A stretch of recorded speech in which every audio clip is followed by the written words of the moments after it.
sharpest of edges based on Tom's history of winning Super Bowls, but he said both have attributes you cannot see, and that's what separates them from other quarterbacks. And Joe Gibbs, who was a master play caller, chose Manning for his calculations at the line of scrimmage, saying, with Peyton, you get the ultimate offense. But both quarterbacks are facing freezing temperatures down here, Al. 23 degrees, wind chill of 14, and wind gusts of up to 20 miles per hour, Al. We have had some significant gusts of wind down here tonight. All right, stay warm, Michelle. We've got 3 games in 8 days. Notable inactives tonight. Julius Thomas was out on the field before the game, but he can't make it. So the tight end is out tonight. Champ Bailey is also out. They expect him to return perhaps next week in Kansas City. Raheem Moore is out as well, and Michael Ho'omanawanui for New England is their major inactive. Trendon Holiday, who's a very exciting returner, but has had fumble issues in recent weeks. He's going to get the ball. New England won the toss and deferred, as Belichick is prone to do, and thus it'll start with Denver with the football at the 20-yard line. And let's take a look at that Bronco offense. Peyton Manning, University of Tennessee. Knowshon Moreno, Georgia. Demarius Thomas, Georgia Tech. Eric Decker, Minnesota. Wes Welker, Texas Tech. Virgil Green, Nevada. Chris Clark, Southern Miss. Zane Beatles, Utah. Go Utes. Manny Ramirez, Texas Tech. Luis Vasquez, Texas Tech. Orlando Franklin, the U, by way of Toronto, Canada. So many subplots tonight. Wes Welker, of course, over the past 6 seasons, catching Tom Brady's passes. Now in a white uniform, and they start with a 12-yard run by Knowshon Moreno. Out to the 32-yard line, Jamie Collins making the tackle, and per usual, no huddle for Peyton Manning. Doesn't mean he's always going to quick snap it, but he'll come to the line on first down from the 32-yard line.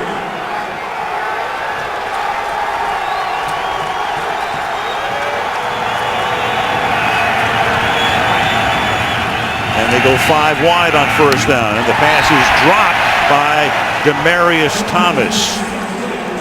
That'll make it second down and 10.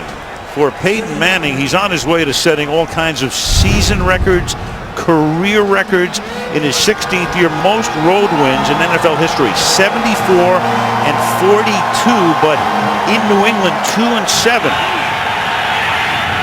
And a floating pass to the outside is caught by Virgil Green, one of 3 tight ends who will spell Julius Thomas. Take a look at Peyton Manning. You know, with Bill Belichick and his defense, he's going to want Peyton to throw the ball in this wind outside the numbers. And you can see the little wobble on the ball. Believe me, when trying to cut through this wind, the tighter the spiral, the better.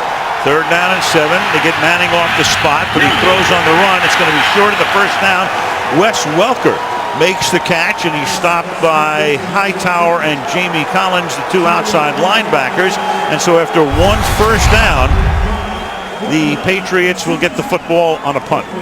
Well, but he gets the ball in the hands of Wes Welker here back in the stadium. And for Jamie Collins, he's a guy that now is coming in and taking the place of Brandon Spikes on this defense. Much more athletic for this type of spread out game, and he's made a couple of plays already.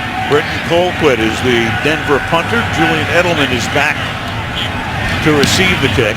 The kick going into the wind, and a wobbly floating kick is fair caught at the 24-yard line by Edelman. So we'll see Tom Brady for the first time tonight when we come back to Foxborough.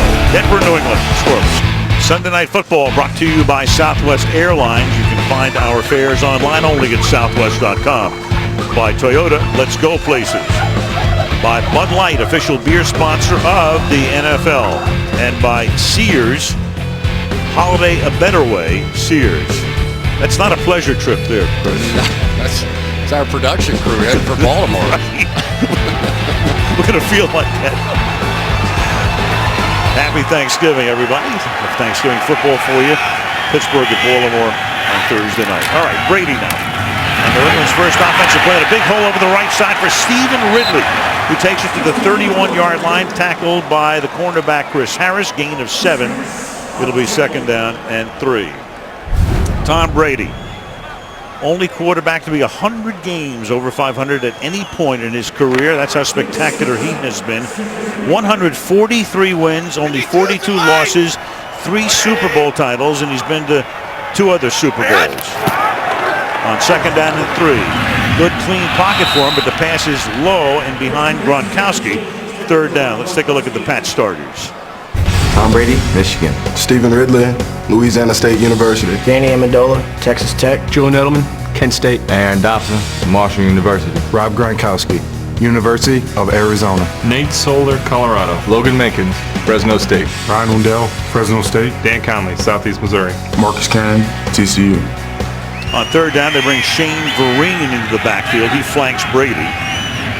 Gronkowski moves to the slot on the left. And Brady goes to the left side, and it's caught out in the flat by Shane Vereen for a 4-yard gain, tackled by Wesley Woodyard.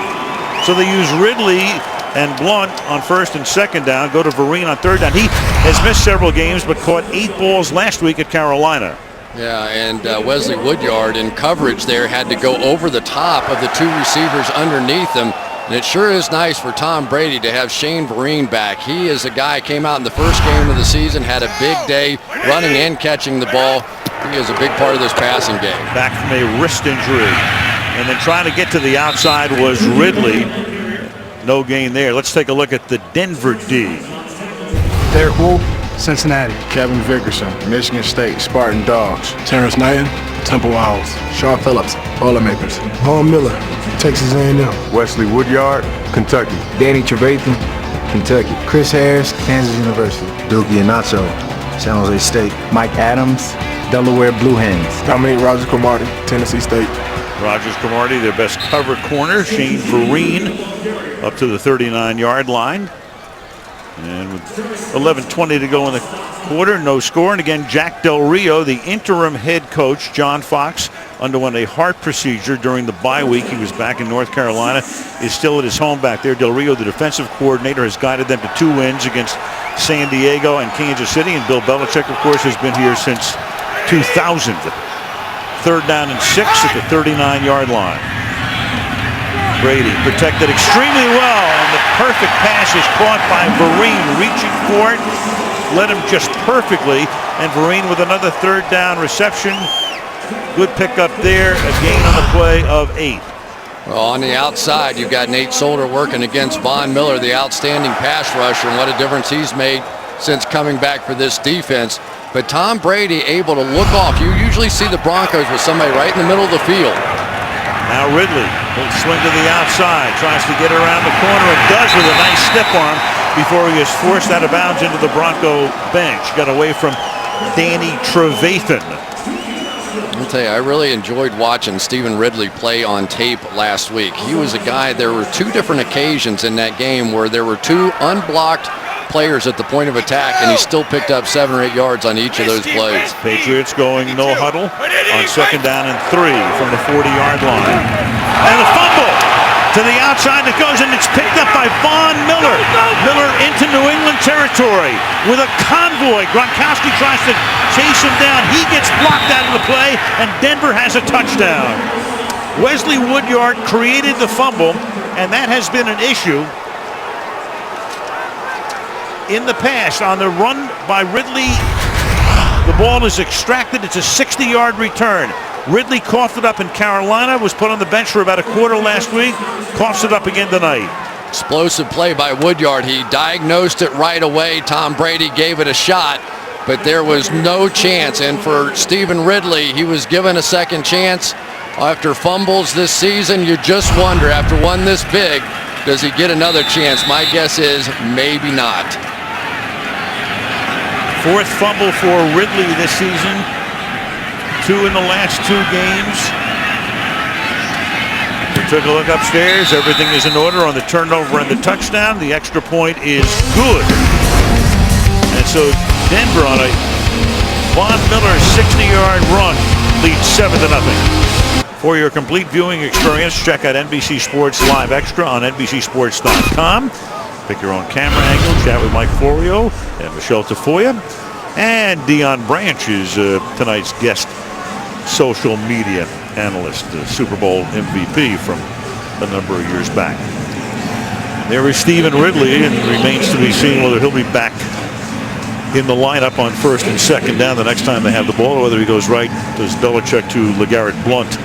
Well, it's tough to take him out. I understand it. He had 150 yards rushing against the Broncos in this game last year, and we talked about it a little bit. He's really an effective runner, but that is a little too often that's been happening. And unfortunately for the Patriots, that happened while they were going with the win. So it killed off one of those possessions. Now kicking into the wind is Matt Prater, and thus a returnable kick from the 6-yard line. This is Devin McCourty who goes back there to get it.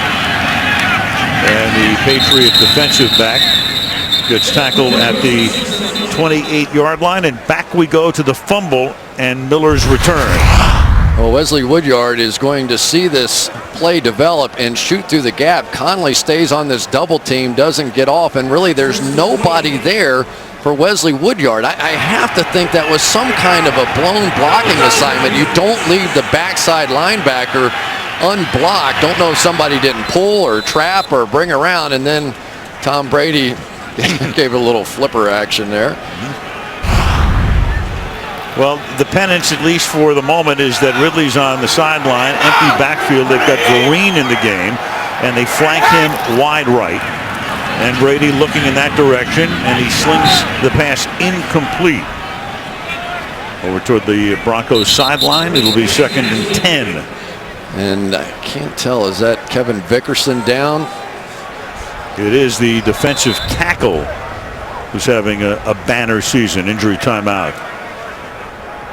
The Blacklist has developed a very big fan base. Discover why it's the #1 news show on television. You can see it tomorrow at 10 Eastern and Pacific, 9 Central and Mountain, right here on NBC. As you look at downtown Boston, and now to Foxborough, about 35 miles to the south, where it's 2nd down and 10. Vickerson walked off under his own power.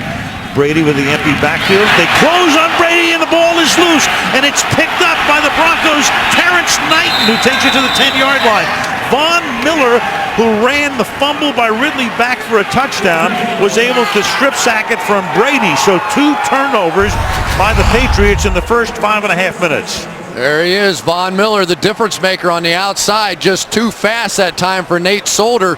And you wondered coming into this game, how could Marcus Cannon, the right tackle, block him? But Nate Solder is their best tackle and got beat cleanly. So what a start for the Denver Broncos, and it has nothing to do with Peyton Manning. Von Miller missed the first 6 games. League suspension, has come back. He called himself a work in progress. Coming back a little slowly until tonight. He's back in a hurry. Noshawn Moreno is the back. He takes it on first down from the 10-yard line and takes it to the 2. It'll be 2nd down and goal. Moreno started the game with an 11-yard run.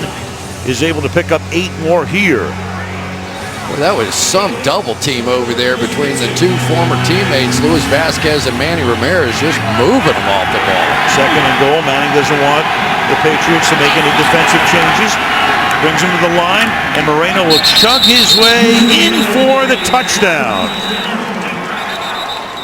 So in 6 minutes and 6 seconds on the road, a 2-touchdown lead for the Denver Broncos.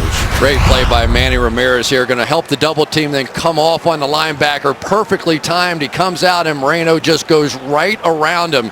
So far, a stunning start to this game. Typically, in the history of this series, we have seen the Patriots, the team with the lead, and now it's going to be Tom Brady that has to play from behind. In most of those Brady-Manning matchups, and Brady's won 9 of the 13, they've had the lead almost constantly.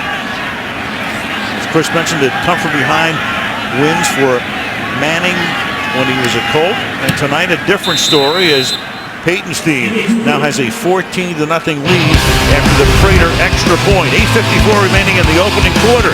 Stunning beginning in Foxborough. Last week on Sunday Night Football, Von Miller against Kansas City had what you might call a fairly silent night.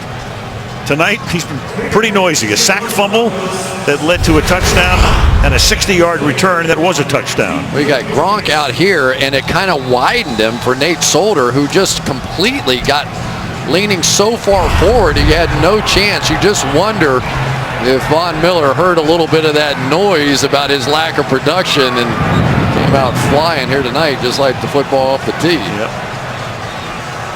Broncos going against the wind in the first quarter, so the 2 turnovers against the wind. They're going to have the wind obviously in the second quarter, and already a 14-0 lead, and there you can see it, the stiffening flags, gusts up to about 30 miles an hour on a frigid night.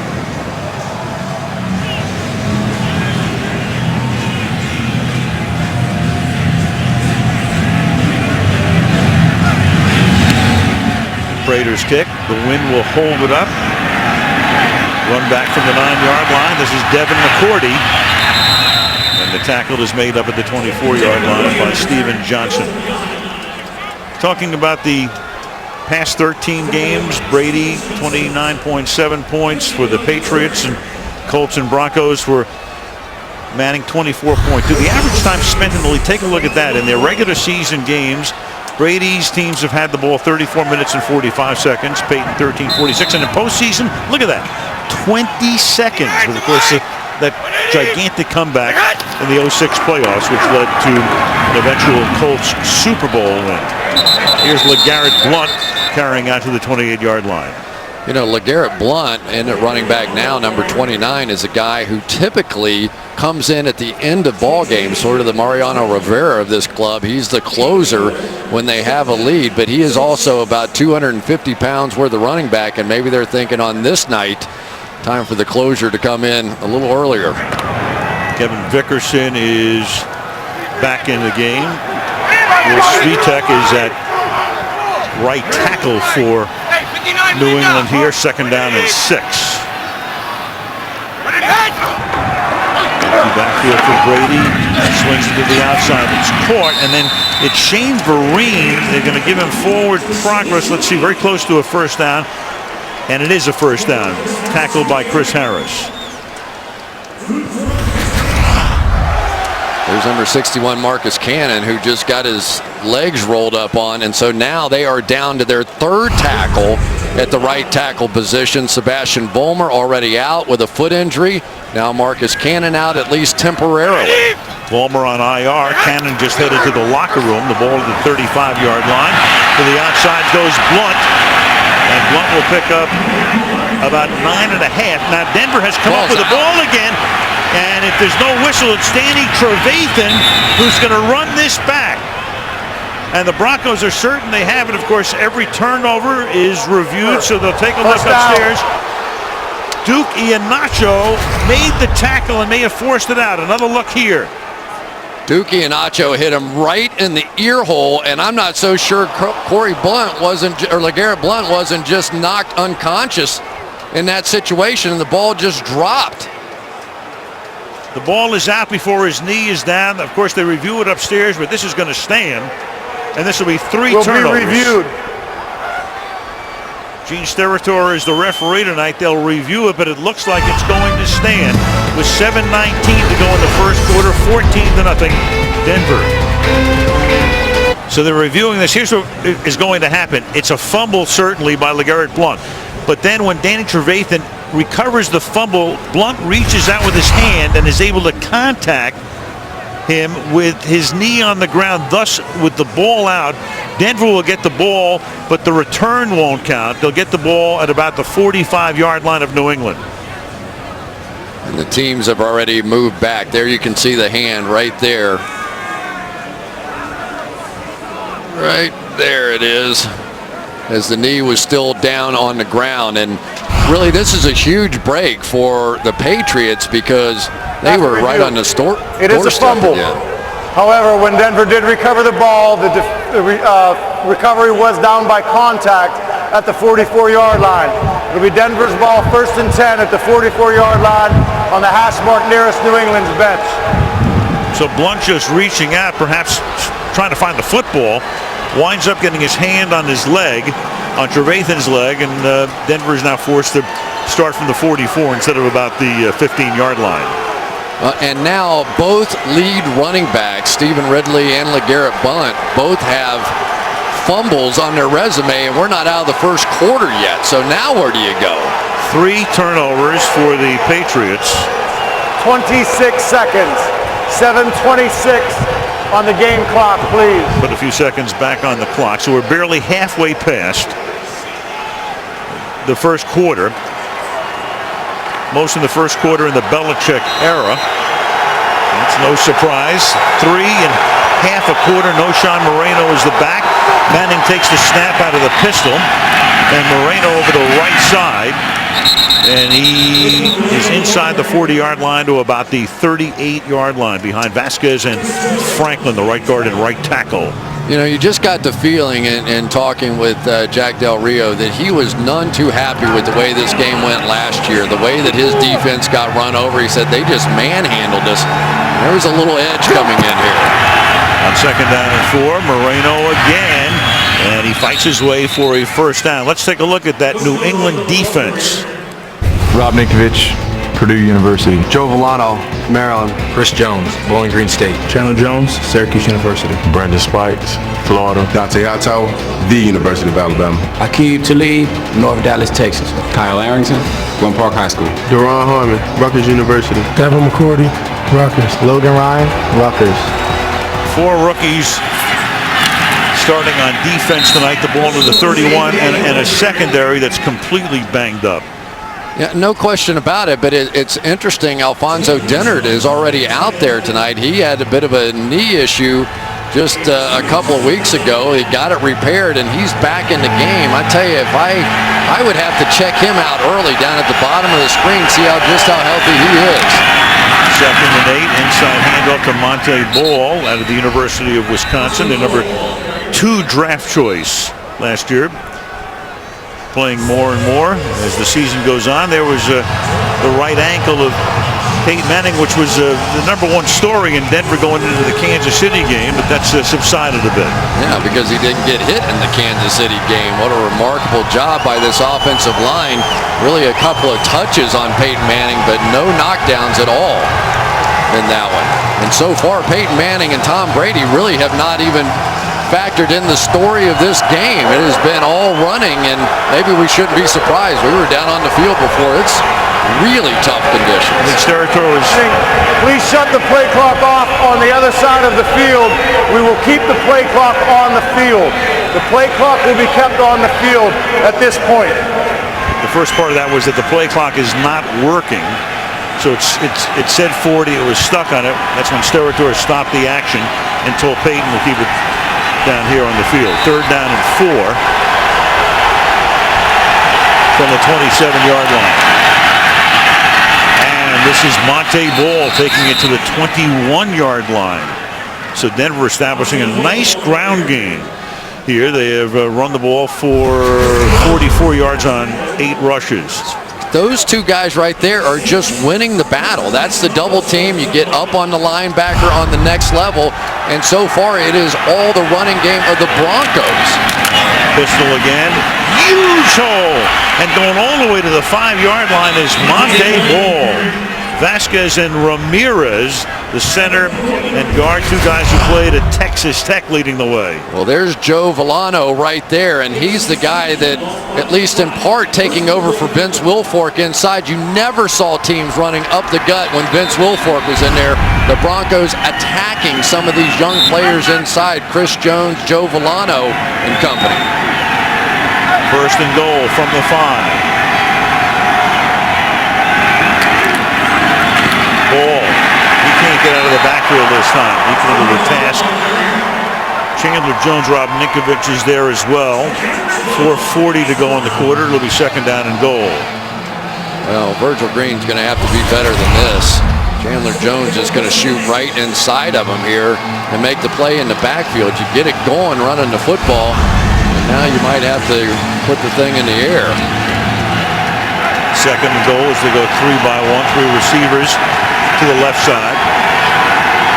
Welker is the middleman. Manning under pressure and gets sacked at the 16-yard line. Chandler Jones now has 10.5 sacks. He's their leading sacker, including 4 in the last 2+ games. Well, clearly Chandler Jones has become one of the more dominant guys in the league. And Chris Clark, who had such a good game last week against Tamba Ali, ends up giving up this one here. Just cannot control him. Good pressure inside as well by Dante Hightower. There is Vince Wilfork, who got hurt at the end of September in the 4th game of the season at Atlanta. Sean Moreno is back in, flanking Manning on 3rd down and goal from the 16. And they give it to Moreno. And Moreno's going to take the ball to the 9-yard line, so they will settle for a field goal attempt on 4th down. Yeah, and we all know Bill Belichick and his ability to make adjustments. But right now, because Peyton Manning has this lead and has been going into the win, he simply is just taking a shot. So you want to come up with a Jamie Collins, more of a coverage linebacker, fine. I'm going to attack your young guys inside, and they have been successful running the football. Into a 20-mile-an-hour wind, Matt Prater for the field goal. Britton Colquitt to hold it. Snap and hold is good, and the kick is perfect. So 3 turnovers, and the Broncos cash in on all of them. 17-0 Denver. Turnovers the story so far for the Denver Broncos, taking advantage of all 3 thus far in this one. It started early. Stephen Ridley with the opening fumble, and Von Miller takes it back. Von Miller then with the sack fumble there. And then finally, Duke Iheanacho, a big play linebacker who surprised everybody, taking over the safety position. Hard hitter, and now he has Bill Belichick's wheels turning on the sideline. 17-0 Denver. The Broncos, despite a 9-1 record, came into the game with a -2 turnover differential. They had 19 turnovers, 17 takeaways, but they've now turned that into the plus column with 3 takeaways tonight. Devin McCourty figures to run another one back because that wind is so strong it's almost impossible for Prater to get it through the end zone. Something that he does with great frequency, obviously, in Denver.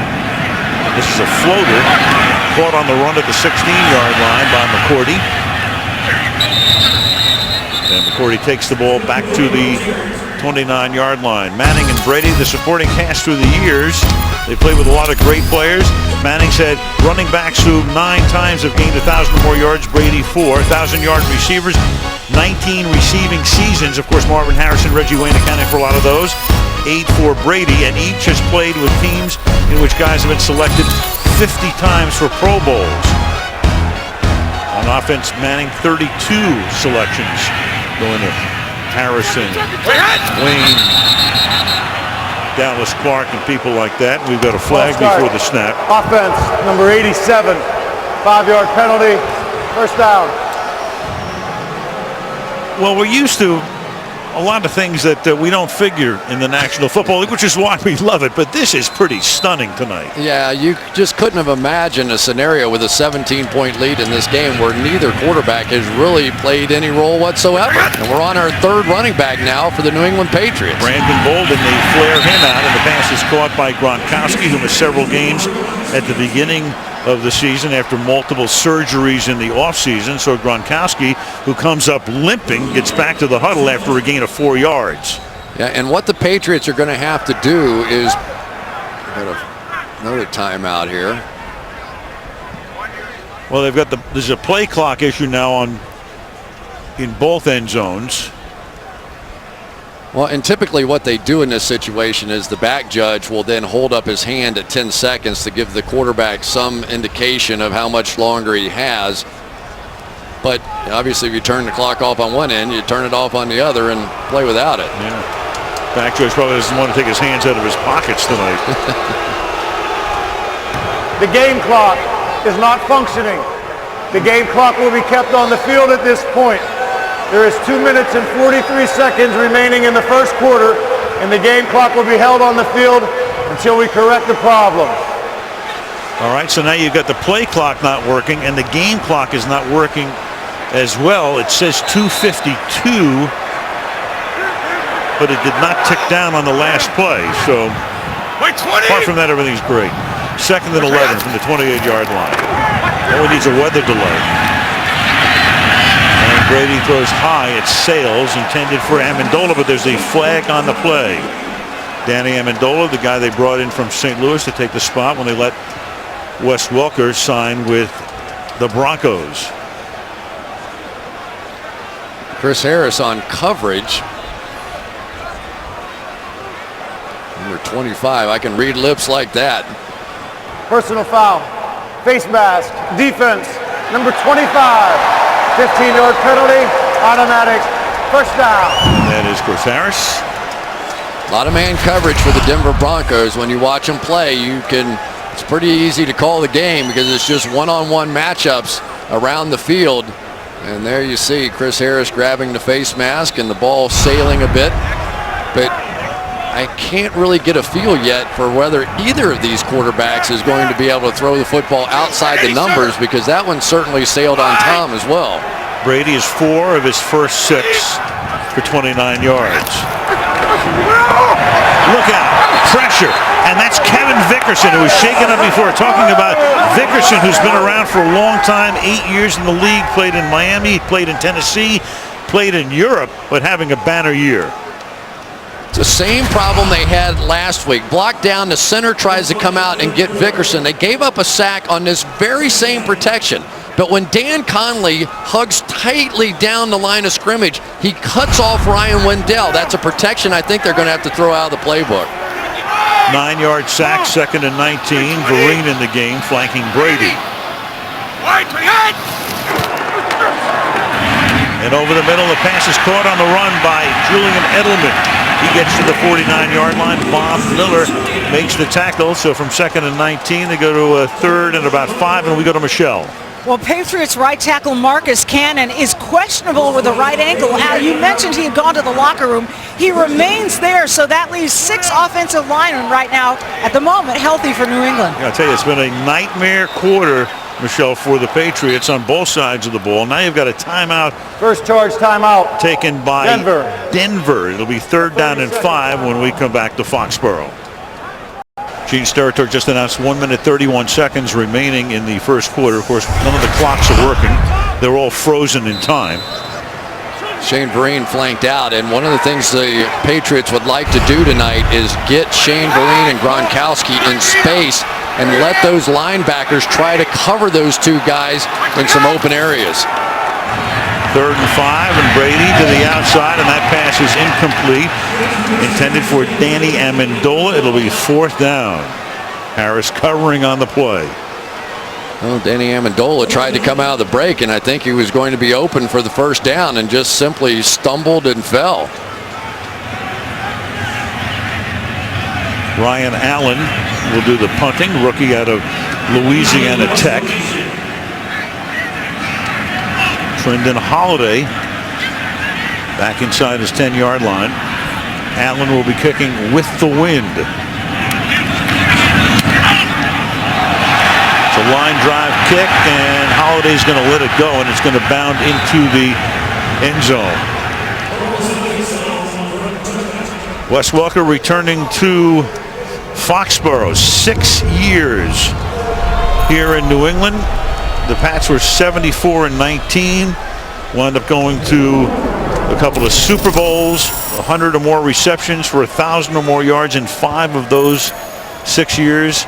672 grabs, most by any player ever in a 6-year span, and couldn't come to contract terms with New England. Tom Brady wasn't very happy about that. Denver made him the offer. He goes to join Manning, and Amendola comes to New England. And Manning will hand the ball off to O'Shawn Moreno. That's a gain of 3 yards. Manning's only thrown the ball 3 times in the quarter, 2 out of 3 for 8 yards. Yeah, and there's Brandon Spikes. You want to run the football a little bit? I'm putting 55 back in the game and let him hammer away. He's had a bit of a knee issue this week, but no issue on that one. The ground again, and why not? Going into the wind, and Moreno gets tackled up at the 25-yard line by Brandon Spikes. So Denver tonight, who would have figured? Denver's run 17 plays, 13 rushes, 4 passes. Of course, the big story of the game, if you just tuned in, New England has turned the ball over 3 times. Now Brandon Spikes comes out, and now the nickel comes in, and somebody is going to have to get Chandler Jones blocked. Chris Clark is going to have his hands full over here, so Brandon Spikes did his job. He got it to 3rd and 5. Now it's up to the pass rushers and the coverage guys. Clock not working. We're in the waning seconds of the quarter. Manning going quickly, and it's caught for a first down. That is Jacob Tamme making the catch. Julius Thomas not active tonight, so they have to go with Joel Dreesen, Jacob Tamme, and Virgil Green. Tight end by committee. And that, they tell us, is the end of the first quarter with the score Denver 17, New England nothing. And Sunday Night Football continues after these messages. Waiting all day for Sunday night. Coverage brought to you by Geico. Some scenes from Friday night, downtown Boston up the road. Massachusetts State Capitol are playing grounded tonight because of the winds, but what a sports era this has been for that city. Al Michaels, Chris Collinsworth, Michelle Tafoya. We start the second quarter with the 1st and 10 for Denver. Noshawn Moreno will take it over the right side, and Moreno will take it to the 49-yard line. Tackled there by Harmon, the rookie out of Rutgers, and that's already 10 carries for 63 yards. That's a gain of 17 for Noshawn. Well, Louis Vasquez that time working against Isaac Sopowaga, and he gets him turned, and good cut up the field by Noshawn Moreno. And this has been a vastly different story in this one from what we saw a year ago when it was the Patriots running the ball like this. Moreno again into New England territory, and he'll get gang wrestled after a gain of 5. The Denver Broncos, #1 offense in the league, on a record-setting pace on so many levels. Through week 10, it was 60-40 pass over run. Then last week more balanced, and tonight 14 runs and 5 passes. Here comes number 6. Manning will swing it to the outside, and ball will go nowhere because it's Brandon Spikes who comes over to make the tackle for a loss. Boy, Wes Welker was standing by himself, waving his arms in the middle of the field. There's Wes there on the end of the line of scrimmage. Watch this. They pay so much attention to their crossers. He's jumping up and down in the middle of the field. And for whatever reason, and rarely does Peyton Manning miss a wide open receiver, he missed him that time. Brady was on the other sideline licking his chops. Yeah, he's probably thinking, didn't he play for the other team? Wait a minute. 3rd down and 11. You got Tamme and Green, 2 tight ends flanking Manning. There's the play clock down to 4. And Manning throws into double coverage for Eric Decker, and that's incomplete. First time Decker has been targeted tonight, and it's 4th down. There's Logan Ryan, one of the rookies on the back end out of Rutgers, as is the safety Dron Harmon, as is the safety Devin McCourty. But these are 2 young players in Dron Harmon and Logan Ryan. They were drafted at least in part because of how intelligent they were, and they have not backed off any of their coverage schemes whatsoever with those 2 rookies in there. Denver going with the wind in the second quarter, so Colquitt's kick will be wind aided. Put some backspin on it. Julian Edelman is there and calls for the fair catch at the 10-yard line. Clocks are working again. 13 minutes to go in the opening half. Denver 17 and the Patriots nothing. And there's a flag down, so hold that band. Stop that drum major right now.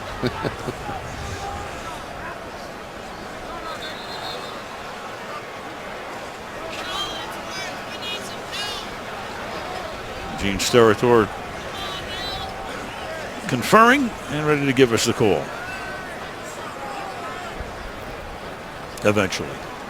Well, Gene's standing back about the 40. We have a member of the kicking team voluntarily out of bounds, returning into the field of play. It's a 5-yard penalty. There's number 12 on the kicking team will penalize 5 yards to Denver and replay 4th down. All right, they'll do it again. Andre Caldwell, one of the wide receivers. You can see not forced out of bounds at all and sort of took the easy route there. Not easy being one of those gunners, but backed up on the 10-yard line. Belichick decided to try that one more time.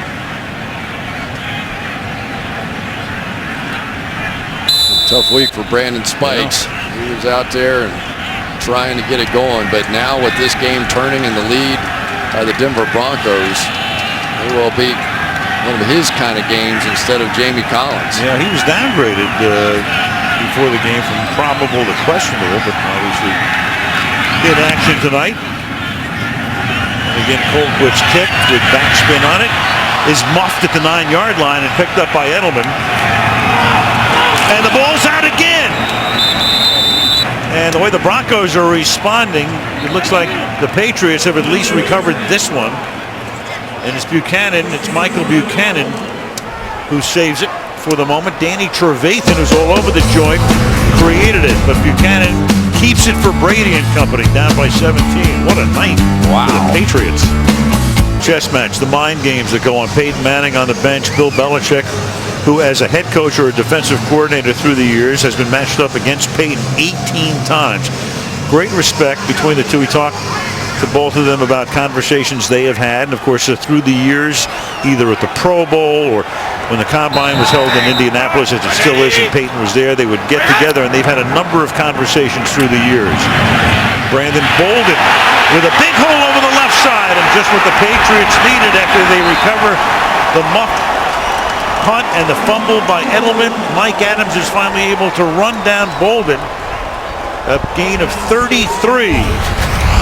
Well, Nate Solder on the outside, but Gronk pulling up around the hole. We're seeing him much more involved in the run game now. Probably the most complete tight end in football. Play action. Brady loses the ball again and has to pick it up and gets the pass away to Bolden. You wonder what's going on after all of this. Sean Phillips came in. You almost had another fumble. Brady dropping it, picking it up, and getting it away for a gain of 11. How many balls have been on the ground tonight? Sean Phillips comes around and gets it out, and Brady with enough presence of mind to just pick it up and get the big play. And Quick snaps it from the 35-yard line and taken down for a loss of 3 by Von Miller is Brandon Bolden.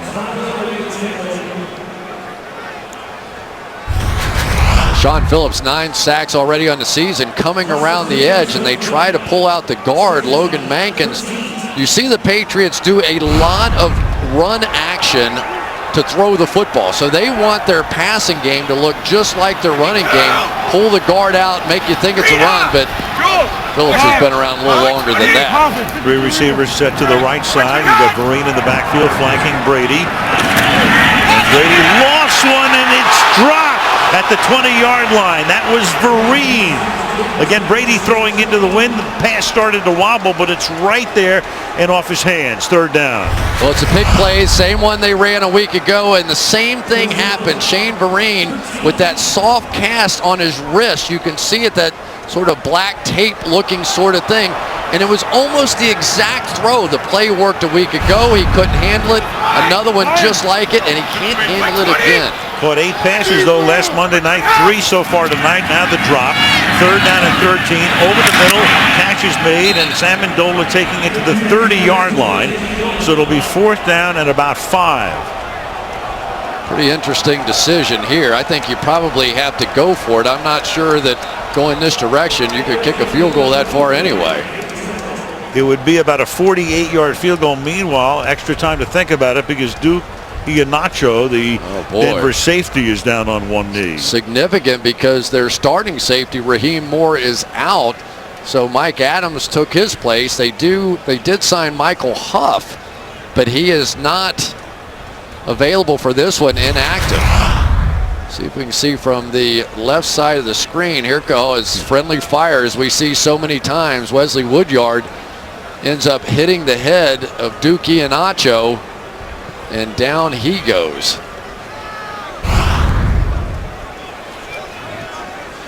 So Iheanacho goes to the sideline, and of course there's a concussion protocol that comes into play right off the bat on a play like that. But Iheanacho back on the bench. So you got Adams, you got Quentin Jammer, the longtime San Diego corner and safety, who comes in. You also have David Bruton coming into the game, the fifth-year defensive back from Notre Dame. And New England to go for it on a 4th down and 5.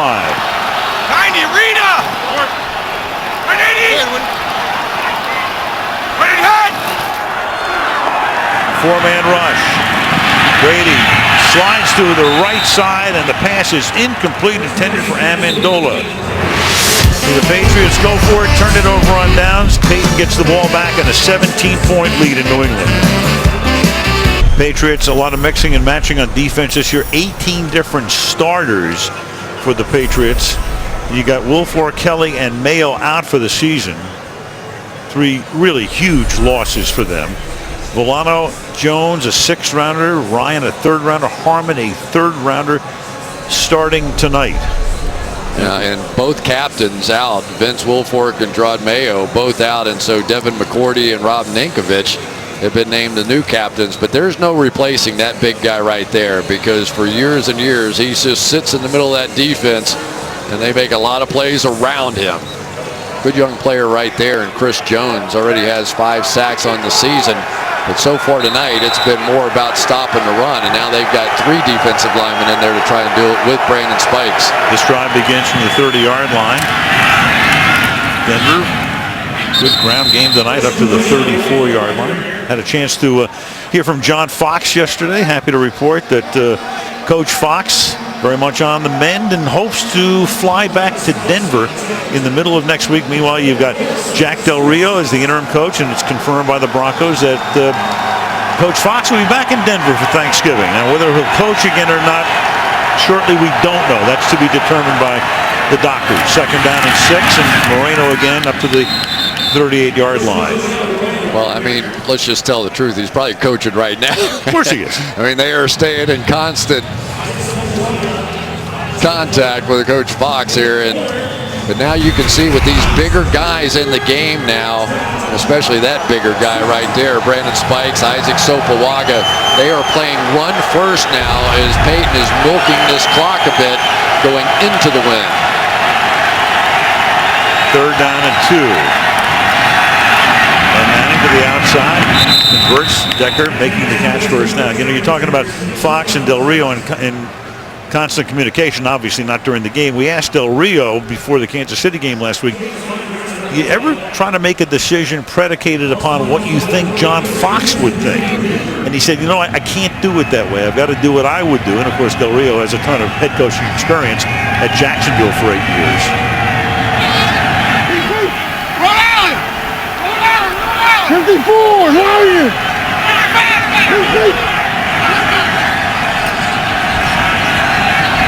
Really good run out of this set, but maybe not. He gets hit as he throws, and the pass is incomplete. So Manning hits the deck. He had Chandler Jones coming in, knocking him to the turf. Pass incomplete, 2nd and 10. Well, one of the things that you get against Bill Belichick is you get a look to start the play, and then very rarely does that look hold up. That time the safeties appeared to be too deep in the middle of the field. Payne anticipated it was not going to stay that way. They came down with Deron Harmon and did a little double coverage. So Peyton, intentional grounding. Offense, number 18 was under pressure. Throws the ball with no one in the area. 10 yards from the previous spot. Loss of down. 3rd down. In what they call the tackle box, not out of the pocket, in the pocket, and just throwing it away. tackle box as long as the quarterback's inside that. And there is pressure coming, and he throws it to a spot where no one is.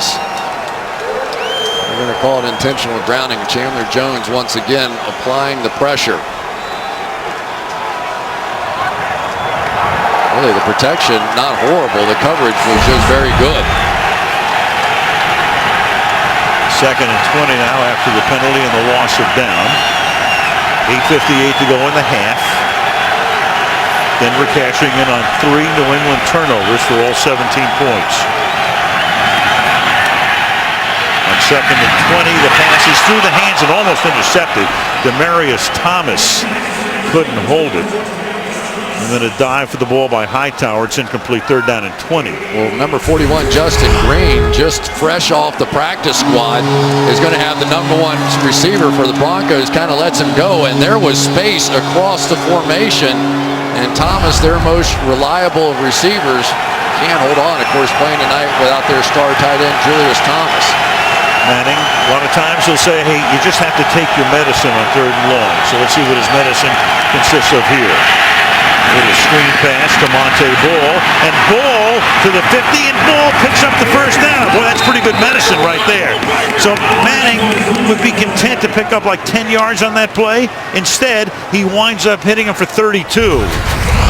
Wow, I mean, everybody in the house is thinking draw screen. They're calling it out. Chandler Jones a little loop inside. And that's one you just don't see happen against Bill Belichick coach teams. I mean, this is one of those Eric Decker down the field with a nice block there. But you can't give up a screen pass in that situation. This has been a disastrous start for the Patriots.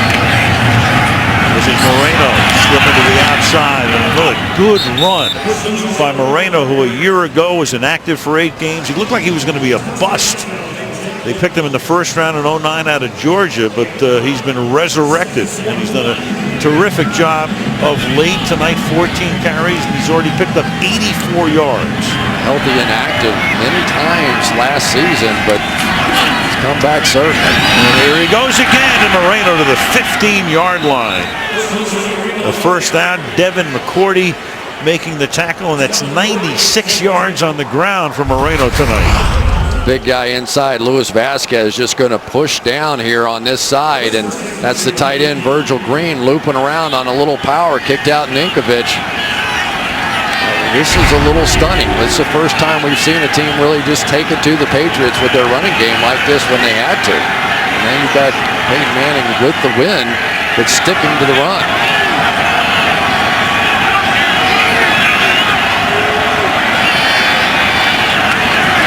Snaps it at 3, hands the ball off to the rookie, Monte Ball. Set a lot of records at the University of Wisconsin.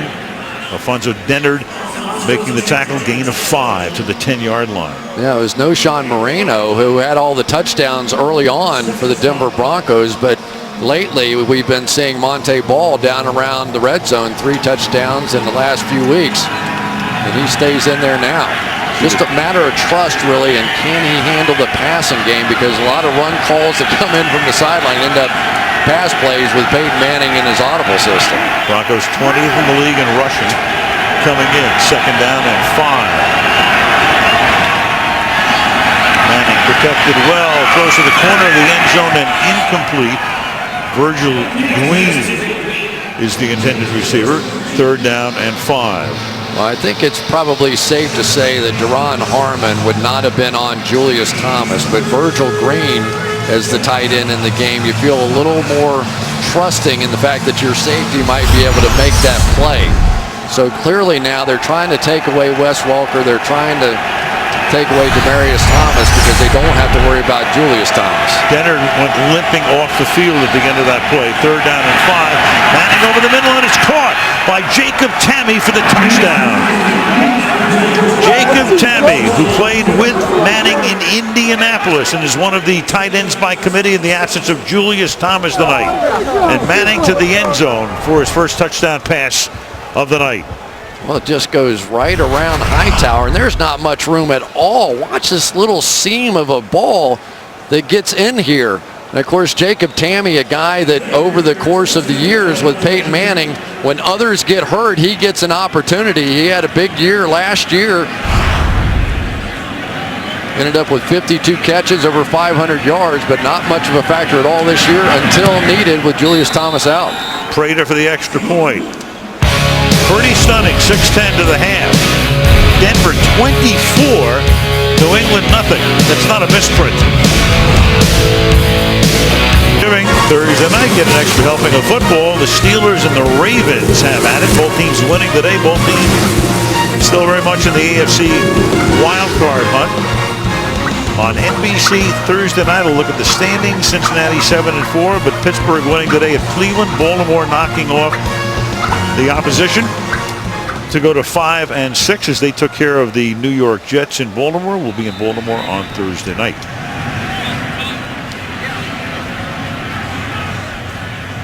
So New England down 24-0. Of course. It's exactly what I was expecting was going to happen. And this time Prater kicking with the wind results in the touchback. Thanksgiving night. The coach, John Madden, will be out in California, but he's going to pick our players of the game. Got a little turducken, of course. I got to vote for Vince Wilfork's bite of that.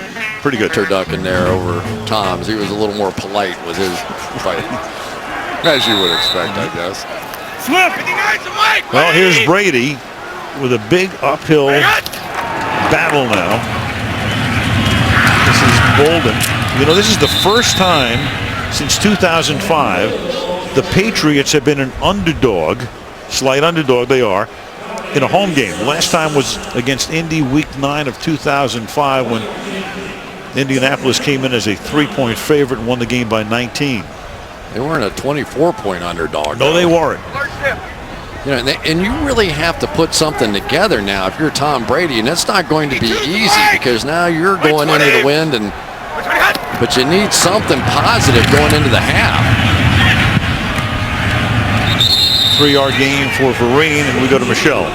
Well, Dookie Inacho went to the locker room to be evaluated for a concussion. Al, his return is questionable. Rising star in that Denver secondary. As far as he has just made his way back out onto the field, Al. He's running here to the sidelines. We'll update you when we know more. All right, thank you, Michelle. Good sign there, obviously, for Denver. Duke had missed the game in San Diego with an ankle injury. Personal foul, unnecessary roughness, defense, number 92, 15-yard penalty, automatic first down. And that is Sylvester Williams, Sly Williams, their #1 draft choice, rookie out of North Carolina.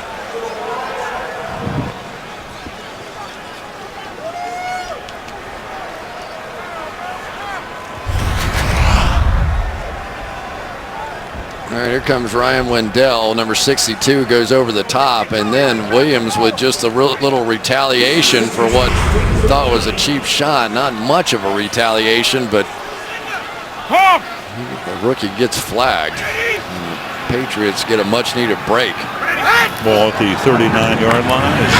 Brady out of the gun is going to get sacked. He's going to get taken down by Von Miller.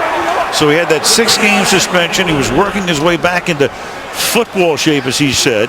He called himself a work in progress. He's had some night tonight. Well, you should hear Bill Belichick talk about Nate Solder and what a great player he is, just to give you some idea of how good Von Miller is. Watch Danny Amendola right over the ball. Again, wide open. Just no time to get him the ball. 6-yard sack, and New England going into the wind, so they keep it on the ground. With Shane Vereen carrying. Gain of 3 there. It'll be 3rd down and 13. Significant difference in this defense when Von Miller's been around, and sometimes it doesn't always show up on the stat page. A lot of times you'll see protections sliding his way and opens up for other people. 3rd and 13, and that is caught, but only to the 43-yard line by Shane Vereen. So it's 4th and long, and the Patriots will have to punt. Shane Vereen, watch him coming out of the backfield, going to get Von Miller right in the rib cage that time. That's what I'm talking about. It slows you down, but still got the completion. But for this Patriots offense, how many times have we seen them go into the half with a goose egg up there? Yeah, not too often do you hear the sound of booing at Gillette Stadium. It's cold here. They expect a little more than this. Oh, boy. Frigid night. The snap was nearly away from the rookie kicker, Allen, kicking into the wind. It's a very short punt into the 28-yard line. So the wind creating the snap that goes to the left of Allen, but he's able to get it away anyway. All Denver at this point. Download NFL Mobile, get live premium content like Sunday Night Football on your smartphone. Call Star NFL to download, or go to NFL.com/mobile. A lot of folks auditioning for the role of Nanook of the North. Frosty the Snowman. This has been a tough night for everybody but Denver. From the 30-yard line, the spot from where Denver launched its last scoring drive. This is Noshawn Moreno, and he has over 100 yards rushing now in the first half. Well, Peyton Manning's been working on that glove. He wants it as tight as possible before he has to throw the football. And then he's got that hand warmer in there, and he flipped that one out. Got a one that's a little better. And then watch this tight spiral right here. We talked about windy conditions. You have to throw those perfect spirals. That one was tight. Moreno's now gained 103 yards. Denver's run 34 plays, 21 on the ground. And a first down on the 22nd. Moreno out to the 41. We go to Michelle. Well, you pointed out Manning's gloves. They're similar in structure to a wide receiver's gloves, only the palms are leather. I hope they're not being used in this scuffle out there. The palms aren't sticky like a receiver's glove, Al. He started wearing a glove on the throwing hand when he came back from his neck injury because the nerve regeneration wasn't 100% complete. He says the glove has helped his grip on the ball, particularly in cold and rain when the ball is slick. Michelle, they were using 8-ounce gloves out there in that little skirmish. From the 41-yard line, as we approach the 2-minute warning, going nowhere this time is Moreno. He's tackled by Dean Fletcher, number 52, the outside linebacker. And that's going to take us to the 2-minute warning. New England, 3 early turnovers leading to 17 points. 7 more added by the Broncos, who lead 24-0. Coming up, the Cowboys win, beat the Giants in the Meadowlands in the final second. They go into the lead spot in the NFC North. Chargers outlast the Chiefs at Arrowhead. And that's coming up on the Toyota halftime from Foxborough. 2 minutes to go in the half. The pass is caught by Moreno, who's been Mr. Everything tonight. He gets it to the 47-yard line, and Manning will take him right up to the line on a second down. Not much at all out of Demaryius Thomas tonight out here on the outside. Aqib Talib has been all over him. So it's now 3rd down and 4 with 90 seconds to the half. Broncos going with the strong prevailing wind. And Manning will throw it incomplete, and looking for a flag is Decker, covered there by Logan Ryan, rookie free agent out of Rutgers, and it's 4th down. Really no choice whatsoever now. Logan Ryan has to come up, little man coverage on the outside, taking Decker. This game is getting more and more physical. We saw during the break, Brandon Spike, some of the guys, there's some jawing going on. This is a prideful Patriots organization that's being humiliated so far in this first half. Something you almost never see in this ballpark. Britton Colquitt will punt. Julian Edelman sets up at his own 10-yard line. And calls for a fair catch and makes it at the 7-yard line. We can tell you that Sunday Night Football is being brought to you by Van Heusen. Go from schlub to swagger at vanheusen.com. By Nissan, innovation that excites. By Frost Brewed Coors Light, the game's most refreshing beer. By McDonald's, I'm loving it. You're no schlub, are you? How do you spell schlub? Well, it's spelled with an S on the card, but I pronounce it like ZH. There you go. Schlub. Well, you always had your own way of doing things. Certainly both do. Bob Kraft, Jonathan Kraft, and Jeff Immelt is there in the box as well. He's had a lot of happy nights here, but not so far tonight. It's been all Denver. And the pass is caught here by Danny Amendola out to the 13-yard line. He goes into the wind, so the Patriots, who will get the second half kickoff, have a 2nd and 5. Dookie Iheanacho is back in the game. And Brady's pass is incomplete, thrown into the ground. It'll be 3rd down and 5. Yeah, just some pressure coming from Von Miller up inside here, and so far Tom Brady Now when he sees Von Miller, I think he's almost ducking out of there. You got to be a little bit careful here. You don't want to have to punt this football away into the wind and give him one more shot. Well, Denver can take a timeout if the clock is still running at the end of this play. And that is moot right now because they pick up the first down as Edelman takes the ball out to the 20-yard line. Important in the sense that now at least Denver will not get the ball in all likelihood. Timeout, 40 seconds. It's been a while since Bill Belichick has watched his team perform like this in this stadium. But we can actually think about the last time it happened. It was a year ago in a crazy game against San Francisco from the 20-yard line. And this is Vereen going nowhere after they've taken a timeout. Now they're just going to run the clock out. Unless Denver wants to start taking its timeouts. Again, quarterback comparison is, well, New England's going to take a timeout. Odd under the circumstances. They're not going anywhere with this. With these play calls. Look at that. 3 sacks tonight. Of course, the wind has been a big factor. Under the category, or in the category of don't touch that dial, we were here last year, Chris, as we all know. Rainy night in December. It was 17-3 San Francisco at the half. 49ers had a 31-3 lead. And then New England scored 28 straight points. And then it was Kaepernick who got hot again and led San Francisco to a wild win. Different cast of characters for this Patriots offense. They have not been nearly as good this season. 2nd and 9, and now Brady throws, and that's Gronkowski, who's had a quiet night. Flag comes in. Dookie Inacho makes the tackle. And Tom Brady was hot after that play. I think he took a shot from Malik Jackson. Pass interference. Offense, number 80. 10-yard penalty.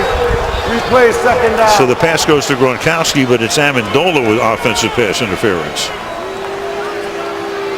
A lot of these crossing routes over the middle.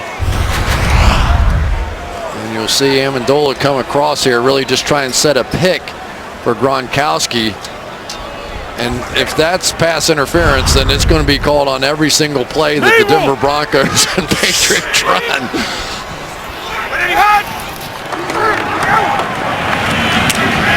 Get off to Vereen, so we haven't seen Ridley since that fumble, and that opened up the floodgates for Denver. And now Denver's going to take a timeout. Why not? With 21 seconds, you got a 3rd down and 16, and if you force a punt, it's into that wind, and this half may very well end with a Matt Prater field goal attempt. Yeah, I mean, you got all the possibilities, right? The fair catch, the free kick, all those kinds of things start coming into play as a possibility here. And also you got a snap on a punt. We saw what happened the last time. It's like that hard a couple of minutes ago. Painting the outside corner. They're going to chew up some clock here. You got Vereen, and Denver's going to take another timeout. They're going to get the ball back. So Denver uses its last timeout. That was just wacky. I mean, New England looking like they're going to run the clock out. They were taking timeouts. If you're going to take a timeout, you can't run inside handoffs from your own 20-yard line. Well, in fairness, they got a bad call. I mean, that's not pass interference. So if that's what it was that they were calling, and that stopped the clock as well and backed them up and took away any shot that they had, and it may lead to points because with Holiday going back there, anything can happen. I mean, the strategy was flawed to begin with him. If you're on 20 going into the wind, calling a timeout and then running inside draws, don't get it. I don't get anything going on. This does not look like the New England Patriots team that we have seen over the years. Ryan Allen. So the snap is important, and then we'll see what he does with this kick because it's into a wall of wind. Good snap this time. Allen's kick is end over end, and Holiday is going to lose it. It's going to be picked up, and boy, I tell you what, that would have been the all-timer had it been running from that spot. So Holiday, and we talked about the adventures he has had, he's an electrifying returner, but has had all kinds of issues holding onto the ball, especially in the win right here. By the receiving team, recovered by the kicking team. It cannot be advanced. It will be New England's ball. The spot of recovery, 1st and 10. Al, I was a punt returner for a long time, and one of the reasons Bill Belichick always has a left-footed punter is for that reason right there. As a return guy, you're not used to seeing that ball spin the other way. Now you add the wind, you add the elements, the cold out here, and Holiday just didn't even get close to catching that ball. And on top of it, you put a guy in who's having all sorts of issues. That's the reason last year Holiday came over. He was spectacular, but one of the reasons Houston let him go was because of things like that. We're at his welcome with the Texans. Denver picked them up, and now he gives Brady one last shot. Dancing around, throwing into a lot of traffic, and it's incomplete. Nearly picked off, wouldn't have mattered anyway, but Rodgers-Cromartie gets hurt on the play as he comes back. So Rodgers-Cromartie writhing on the ground, but collectively New England is writhing after the first half. 24-0 Denver. Toyota halftime next after these words from your local station.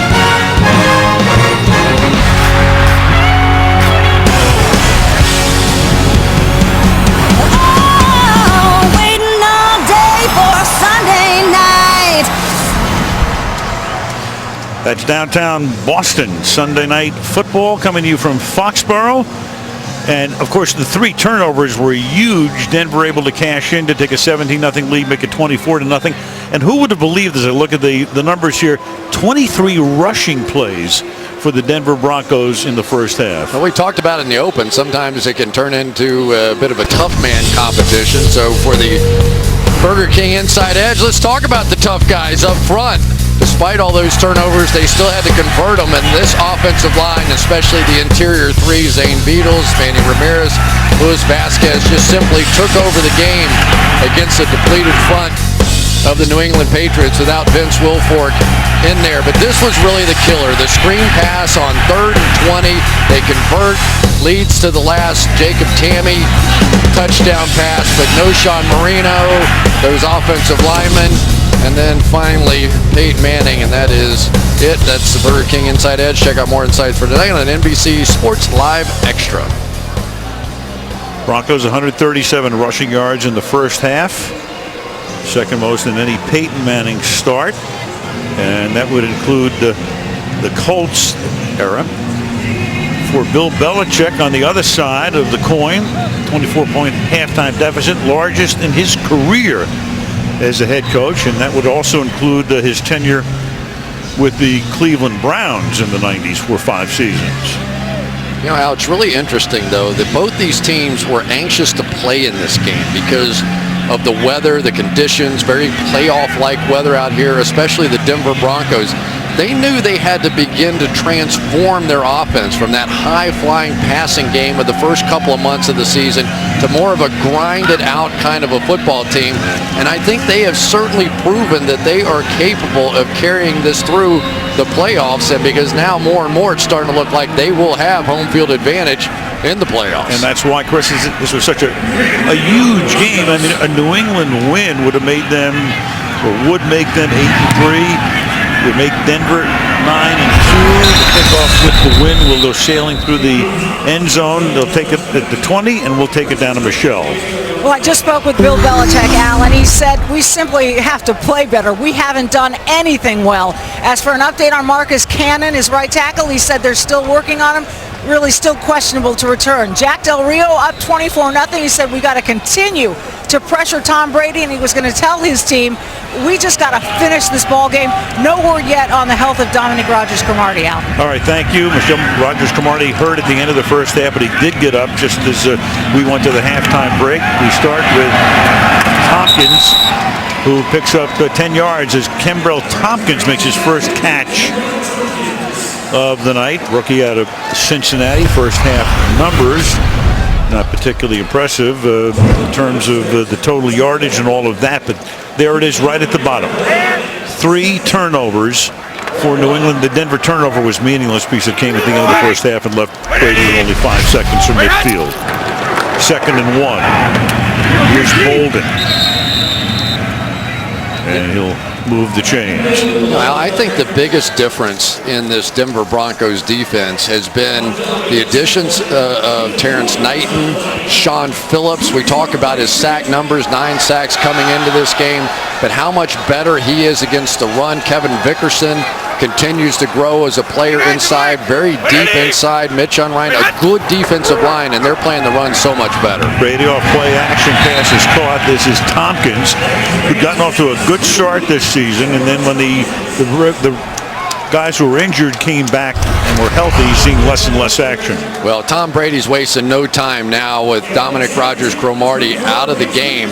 He is beginning to attack the rookie Kayvon Webster. That is 2, and they messed up the first coverage that they had. So now let's see if they're finding a little niche out here they can take advantage of. A gain of 10 yards, first down, ball at the 43-yard line. Don't have to tell you what the Patriots really need is a quick early touchdown. Brady slings it to the outside. The ball starts to sail, but it's pulled in by Tompkins. So Tompkins slow in getting up. Did not catch a pass in the first half. Has caught 3, but now needs attention.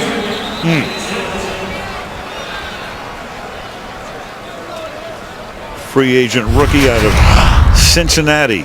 Watch this ball, Al. Watch the thing. I mean, Kimbrel Tompkins, it's all he can do to figure out, is it going up? Is it going down? He kind of had his hands on it, then it started to sail. I tell you, I know we're getting a little softer as we get older, but we are. Going down on that field, it was unbelievable how cold it was and windy sitting down in the tunnel for that pregame show. Just trying to complete a pass out here tonight's not easy. The always unflappable Bob Costas even fell victim to that wind. Well, nothing like setting up a pregame set in a wind tunnel. That was great. Oh, my goodness. Belichick. It's great. Second down and 4 from the 49-yard line. And Brady throwing it wide open is Gronkowski. And Rob Gronkowski all the way inside the 20-yard line. Boy, Danny Amendola, you're talking about a pick. If the one before was a penalty, what the heck was that one? They are just being bold right now. Just Amendola took a shot at Gronkowski's man coverage guy. Comes right inside and bango, right there. Dookie and Nacho got drilled and they got away with one.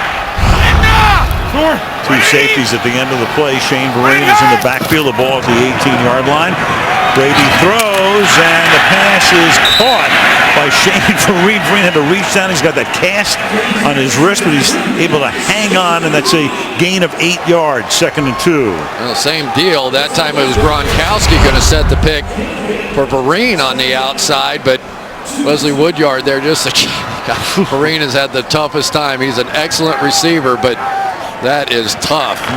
Catching the ball under any conditions out here tonight in this wind, but had that cast, not easy. Off his forearm. Got the Karen, 2nd and 2. Brady throws, and that's juggled and then hauled in by Julian Edelman. Catch is good. The ball is at the 5-yard line. Quentin Jammer with the coverage. It'll be first down and goal. Interesting whether he had possession of that before he went out of bounds.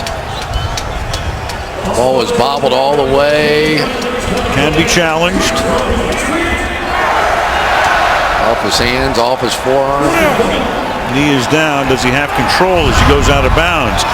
It was a 2nd and 2. And there is no challenge, and now it's first down and goal from the 5-yard line. And Brady will throw it, and Edelman is there and pulls it in for the touchdown. Beat Quentin Jammer on the play, and that's exactly what the doctor ordered for New England. Picks all the way down the field that time. Excuse me, Al. That's all they did, all the way down the field. They're just taking advantage of all this man coverage, trying to get some different rubs out there, and that one could not have looked easier. This is really what you expect when you play against the Denver Broncos. You have to take advantage of the fact they want to play man coverage, get some picks. That no call on the one by Edelman, really the huge play to Gronk. 80 yards, 8 plays. They ran it once, threw it 7 times. And Gostowski for the point after. And they do it going in to the win. Brady on that drive was 7 of 7 for 76 yards. They ain't dead yet. 24-7. Guests on the Tonight Show coming up: Bette Midler, Garth Brooks, Quentin Tarantino, Christina Aguilera on the Tonight Show this week. Quincy Market in Boston. Sunday Night Football from Foxborough. Al Michaels, Chris Collinsworth, and Michelle Tafoya. New England getting on the board on their opening drive. This kick is into the wind. Here's Holiday, who won it back from the 7-yard line, but not very far. Only the 20-yard line. Matthew Slater, who's been to the Pro Bowl as a special teamer, showing you why right there with the tackle. Matthew Slater here, the son of Jackie Slater, the great Hall of Famer. Number 18 coming down the field, going to get blocked. Hang in there, bounce around a little bit, come back and make the tackle. That's how you go to the Pro Bowl.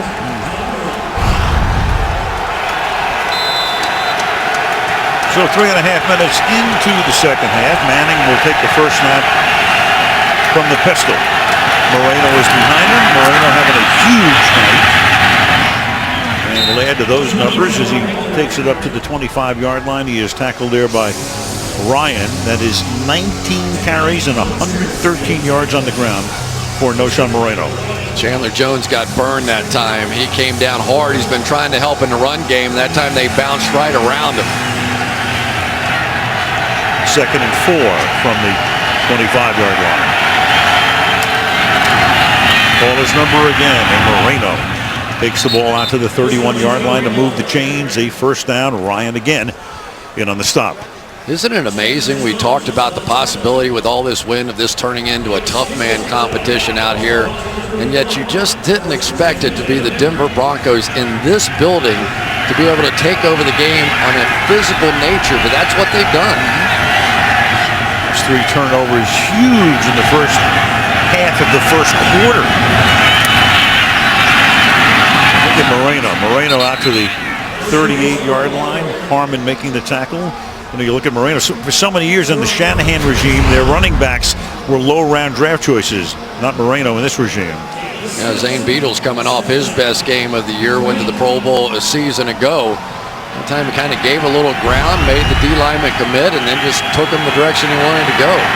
Papers and wrappers flying all around in the wind. Here goes ball. You know, you think about, I was talking about Denver draft choices. They had a 6th rounder by the name of Terrell Davis. He was pretty good. And of course, on the New England side, who do you think their best 6th round draft choice ever was? No idea. Who would that be? Number 12 or something. Tom Brady, the 199th man picked in the draft in 2000. Of course, on the other side, Manning, number 1 in 1998. Number 46 is ball up to the 48-yard line. Denver tonight has run a total of 43 plays, of which 28 have been on the ground. And it really has been, and you've been talking about Noshawn Moreno so far tonight. Here's a guy that is just fallen under the spell of the work ethic of Peyton Manning, and you can see him when they're in practice together, just constantly going over and over and over and over what they want to do, protections, pass routes, and the running game.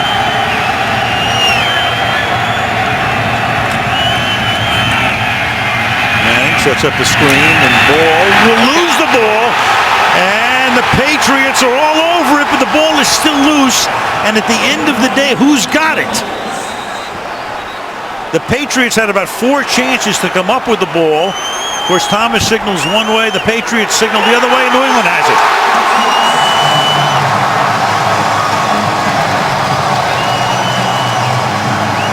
I think it was finally Joe Villano who fell about on it. So here we go. We get, I tell you, this Dane Fletcher's come in here and had a big half. He's had a big impact on the game so far. Helmet right on the ball. Now watch all the opportunities to pick this thing up. It's like a circus on this play. Everybody takes a shot. And finally, you'll see, I think that's Joe Villano sneaking in there. Or maybe Spikes. Meanwhile, Franklin had a golden opportunity to recapture it for Denver. Wow. The game starts out with these kind of plays for the Denver Broncos, and now it's turnabout. From the 32-yard line. Brady back to work. Into the wind again. Fires it complete. Green first down to the 21-yard line. Tackled by Von Miller. Well, it's one of those plays. Tom Brady's going to have to look over the middle of the field and start redirecting these middle linebackers. We saw it last week against Kansas City. They typically have somebody right in the middle of the field waiting there. And if Tom Brady can move that guy a little bit, Shane Vereen, Gronkowski, those guys are going to start making some plays. So a ball in the Denver sideline. He also fumbled in last week's game against Kansas City. Brady throwing to the end zone and one-handed away at the end. The ball fluttering, intended for Tompkins. Kayvon Webster got a hand on it. Mike Adams covering as well. Second down. There was a lot of contact and fighting and rubbing and all that kind of stuff down the field, but I really think it was more of just Tompkins sort of falling to the ground on his own. I thought that was a good no call. And the wind wreaking havoc with the throw. Second and 10. Here's Bolden. And Bolden banging his way inside the 15 to the 14-yard line, setting up a 3rd and 3 halfway through the third quarter. And here's really what you need a lot of. The 2 number 1 picks, Solder and Mankins, kind of driving down and then coming around. Let's play some power football out here. We're into the wind.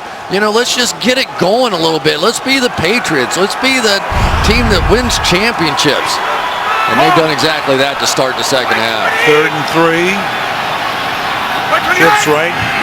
Once 3 receivers that way. Brady goes the other way. Over the middle. Caught by Gronkowski. And Gronkowski trying to get to the end zone. He will come up just short. Very similar play to the one in Carolina on Monday night when he was able to drag a couple of the defenders across the goal line. This time he almost did it, but sets up a 1st and goal.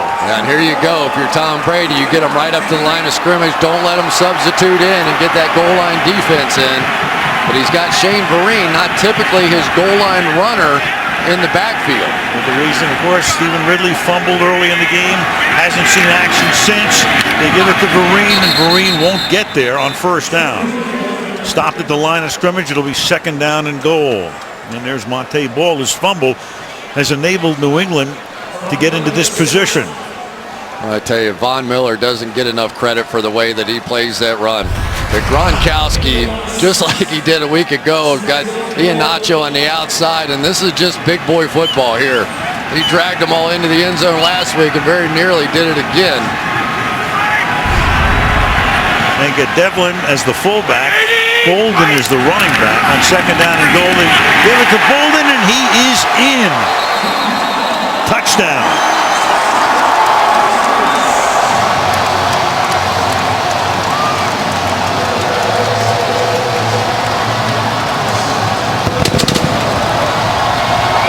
And so after one of the worst first halves ever for a Bill Belichick coach team, New England is right back in the game. Well, right there is the horse. Logan Mankins is just going to drive him right back into the end zone. James Devlin, the fullback, a good block. But this is what the Patriots had to reestablish. Almost reestablish your manhood in a game like this. And how many of the points now have been scored into the wind? I mean, this is really an incredible occurrence for a game with this kind of conditions out here, for almost all the points to be scored into the wind. Absolutely, and down 24-0 and having to go into the wind. Gronkowski with a catch that took him to the 1-yard line. They're still looking at whether or not Bolden got into the end zone. Of course, all scoring plays are reviewed. Here's another look at it for you. To assume in the middle of that pile he's in.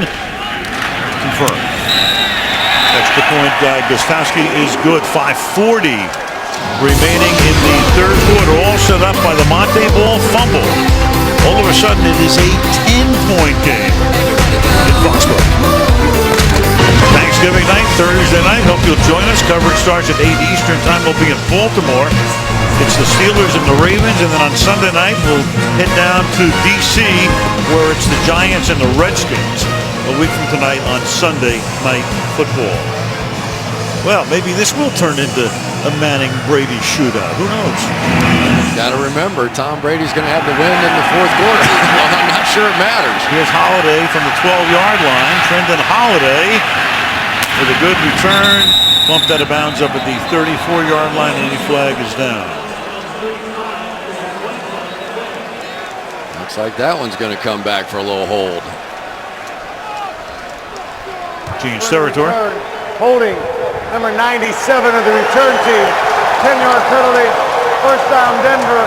Timeout. Malik Jackson, 5.5 remaining in the third quarter. 24-14 Broncos. Sunday Night Football being brought to you by Old Spice. Get unnecessary freshness and start winning everything today. By Hyundai, new thinking, new possibilities. By Xfinity, your home for the most live sports. And by Burger King, where taste is king. Yep. Thanksgiving night, Steelers, Ravens.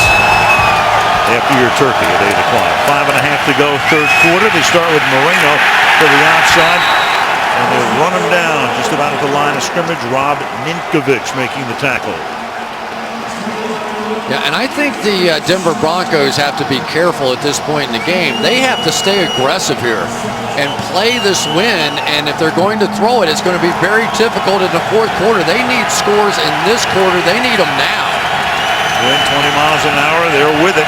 Going against it, obviously, in the fourth. Manning to the outside, and that is caught by Wes Welker, but only for a very short gain. Tackled there by Ryan, and Welker has been basically a non-factor tonight. 2 catches, 8 yards. And look at the throws that have been available to Peyton Manning. Classic Belichick.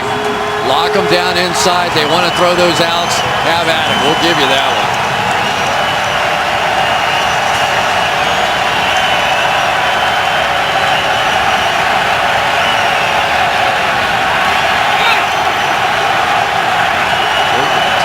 Waving his arms.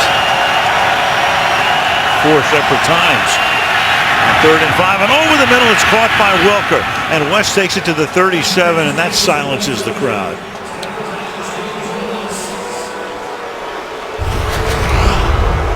Here goes West right there, and they're going to end up coming down underneath. And that time it looked like Jamie Collins, the linebacker that's been playing in this game, the Patriots want so much to hit the receivers going down the field. Sometimes it throws them out of position. That's what happened on that one. Here goes Moreno. No shot to the 42-yard line, tackled by the linebacker Fletcher. But I tell you, these are big first downs. With that kind of momentum shift as an offense, the very worst thing that can happen to you is come out there and go 3 and out. So a couple of big plays there by Peyton. 3:30 left in the third. 2nd and 5. They call Moreno's number again. Wasn't the cleanest handoff. No gain. It'll be 3rd down and 5. No Sean Moreno. 24 carries tonight for 132 yards. I tell you, Dane Fletcher's had an impact on this game. Number 52 coming in, a backup linebacker, is diagnosing these runs beautifully and has really made an impact. He has sort of changed this defense. 4th-year guy at Montana State is Fletcher. 3rd down, 5 from the 42.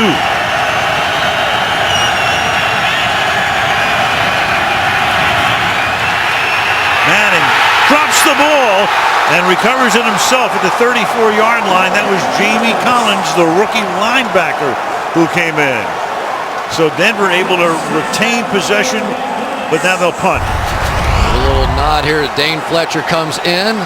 And then Jamie Collins comes around and basically runs over Noshawn Moreno, and the ball's on the ground again. I can't remember a game with these two quarterbacks, with these two teams, where the ball is just, they can't handle it. It's just too cold.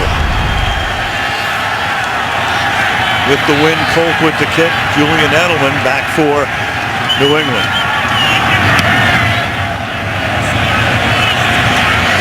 And Edelman from the 24-yard line, looking for room, has some, and then gets tackled by his ankle at the 34-yard line by Monte Ball. But back comes Brady with 2 minutes left in the third in a 10-point game. Brady! Peyton Manning!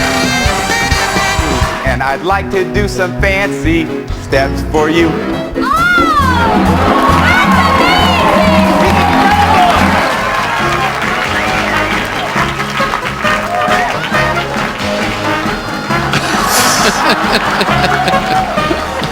that was classic. There were a couple of good ones in that Saturday Night Live. Now we're going to have a classic ending to this game. It's a 10-point game. New England has it at the 35. Brandon Bolden is the running back. And injury woes mounting for Denver right now as the pass is caught. This is Tompkins. You got Rogers Cromartie's out for the rest of the game. He got hurt at the end of the first half, shoulder injury. David Bruton, another safety for Denver, was hurt on the last play before we went to the commercial. And Denver, who is very much a man-to-man team, now has backed off and playing a little zone defense. This is not a natural set of circumstances for them, but they have been going after Kayvon Webster so hard, I think that they're basically changing their approach now. 426 power! All right. 426 power! 52! Off we go! Just pointed to Woodyard, 52. Good protection, deep downfield, getting open to the 15 is Edelman. It's going to be first and goal. He's forced out inside the 10. Surgically picking apart those holes in that Denver secondary and getting great protection as well. 44 yards. Brady did a great job there of making that sound like a run audible, and he just had all the time in the world. They ended up playing the run on that one, and Edelman is weaving his way down the field for a big play. Brady rolling right, directing traffic, hit as he throws, and the pass is incomplete outside the tackle box. No grounding. Vickerson put the pressure on. Second and goal. We'll go back to the big play. You're going to pull Logan Mankins out. It looks like a run to Bolden, and meanwhile Julian Edelman is just crisscrossing and weaving his way down the field. Man coverage, you have to cover somebody for 5 seconds, you're in trouble. Yeah, he was. There's the call by Brady on that play. He was bracketed vertically, was Edelman, and then swung to the outside. Vereen is the back here. Second down and goal from the 8. Vereen, he's done all of the heavy lifting tonight after Ridley fumbled early and Blunt, and in his stead, fumbled as well. So it's been almost all Vereen out of the backfield with some Bolden as well. Third and goal. You know, it's so interesting to me. Oh boy, now we got Vickerson down again. Yeah, second time he's been hurt.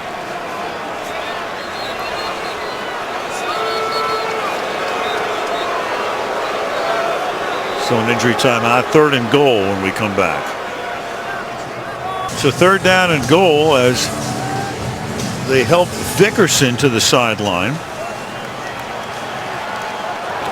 He's out. Sylvester Williams, the rookie, comes in. Meanwhile, Bolden went to the locker room. Their safety who got hurt on a special teams play. Rogers Cromartie is out for the rest of the game. And Tom Brady going to work here on third and goal. 52! Linda! Here! White 20! White 20 high!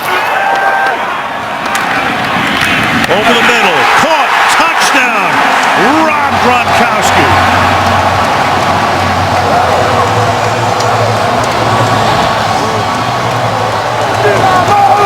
5 plays, 65 yards. It only took him 95 seconds and 21 unanswered points for the Pats.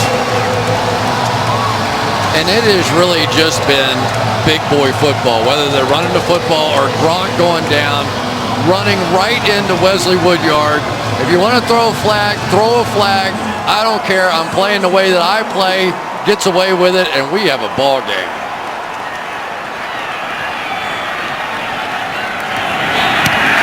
Point after by Gostowski, and all of this into a win that averages about 20 miles per hour. Tale of two halves. There we go, right there. Watch him come down and just slam right in the Wesley Woodyard. There you go. Woodyard tries to get the call, doesn't get it. And this is sort of like playoff action. You almost get the feeling now they're going to let this game go a little bit. They're going to let them play football out there. And right now, as much as it played into the Broncos' hands in the first half, watch this. Tom Brady. Everybody thinks Gronkowski's crazy. Brady's nuts right now.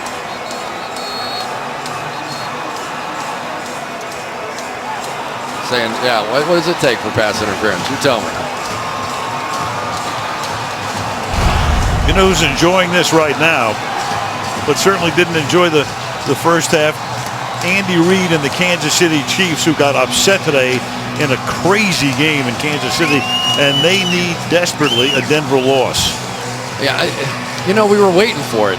You almost knew in this building with Tom Brady down 24-0, it wasn't over, but you felt almost a little silly saying it. But you knew in your heart that it wasn't over, and now Tom Brady's going to work for the whole fourth quarter with the wind at his back. Pressure shifts in a big way to Peyton Manning now. I can't lie to you, I thought it was over. Here's Holiday at the 4-yard line. Brings it back to the 14-yard line.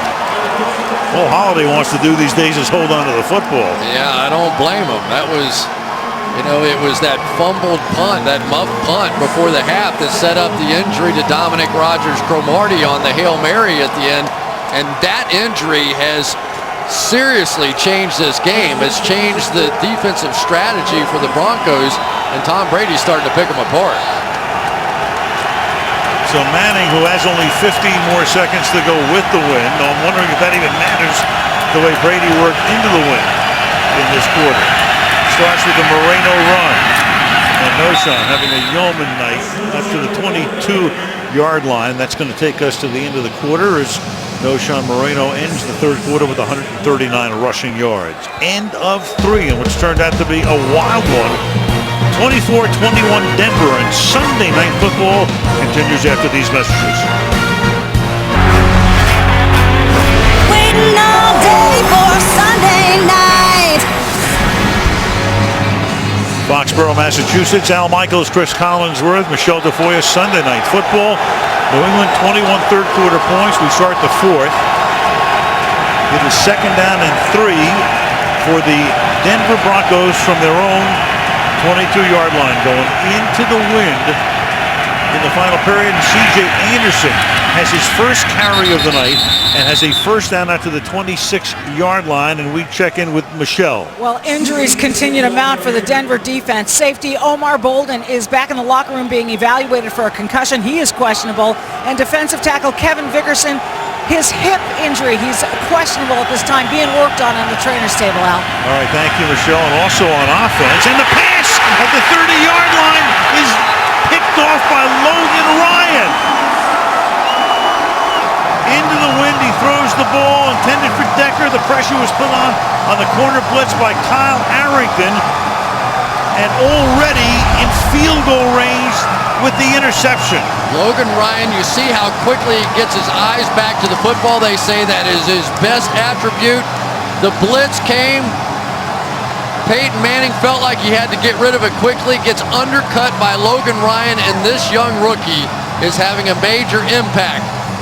It was close. You kind of always look at those to see whether or not does it hit the ground, does it not, but that one looked pretty clean. Reviewed, confirmed, the ball is at the 30-yard line. Unbelievable.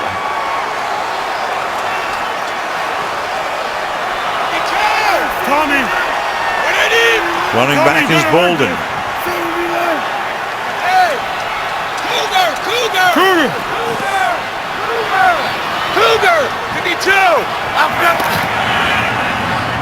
And Bolden, and he's going to get met because that was Kayvon Webster coming in on the run blitz from the corner to take him down. Well, this is just getting wilder, and now you can see Jack Del Rio and company on the other side. They've had enough. It's time for them to start playing aggressive. Time for them to start taking some chances. It was their defense that flipped this game in the first half, and their defense needs to make a play right here. Second down and 9. Off the play fake. Caught. Gronkowski. First down. Tackled by Mike Adams to the 14.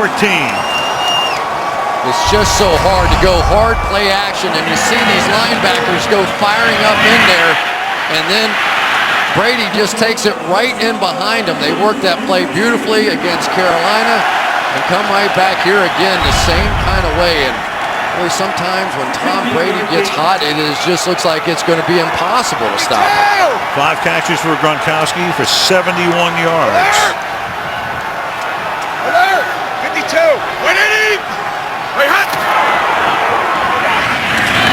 And that's caught at the 10. Edelman spinning away. New England takes the lead.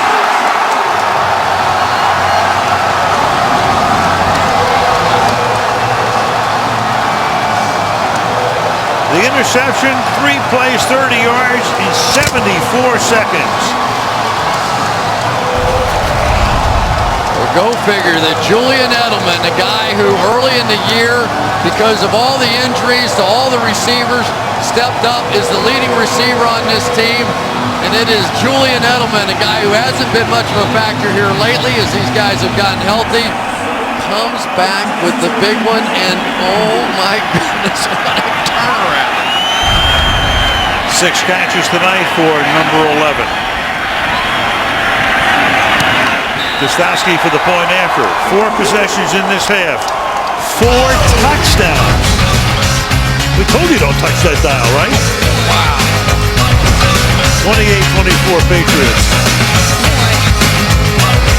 There's TD Garden in Boston, and Thanksgiving afternoon, 1 o'clock Eastern Time, an original 6 matchup as the New York Rangers take on the Boston Bruins. Right there, you see it, Thanksgiving Day NBC at 1 Eastern Time. 28 straight points scored by New England. Gostowski kicking off, and Holiday will field it in the end zone and take a knee. Well, Peyton Manning has never lost an NFL game after having a lead of 22 or more. That would be 50 games, 50 in the regular season, 2 in postseason. Funny, of all the matchups with these guys, we talked to both of them through the week and asked them about their most memorable. It was that championship game following the 06 season. For Manning, it was a phenomenal day. They were down 21-3. Came back, won the game, went on to win the Super Bowl. And it's all Brady can think about, despite his wins, was that blown lead that day. Moreno takes the ball out to the 22-yard line. Well, I tell you, this Chandler Jones has had such a nice game tonight. He is throwing his body around in ways that have just been so impressive between he and Brandon Spikes. I mean, there have just been blow-up hits between those two guys. Peyton Manning tonight, 11 out of 18 for 73 yards. And that pass is incomplete. Sailing again. Walker and Virgil Green were both in the neighborhood. 3rd and 8. Wes Welker going against Kyle Arrington, a guy he kind of trained in training camp. Those two guys would go at it all the time in practice, and for Arrington, he's grown up a lot since then. Well, they need a play from somebody here. This is where Julius Thomas so many times would make a play for him. Not here tonight.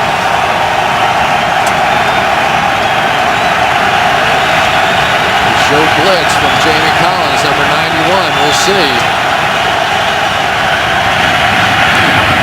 And again, the pass is incomplete, and looking for a flag as Demaryius Thomas doesn't get it. Aqib Talib with the coverage. Denver's first 3 plays with a punt. See, Aqib Talib gets away with a hold there. He grabs the back of Demaryius Thomas's jersey, and by doing so slowed him down just enough. This is always Peyton Manning's answer when he's getting blitzed. Aqib Talib was in trouble. He was going to get picked on the play, grabbed the jersey, got away with it. Polk with the punt. Edelman comes up to his own 40-yard line. Fields it at the 33. Trying to get around the left side. And he will. And Julian Edelman will be forced out of bounds in Denver territory. 4-point Patriot lead, and they have the ball back.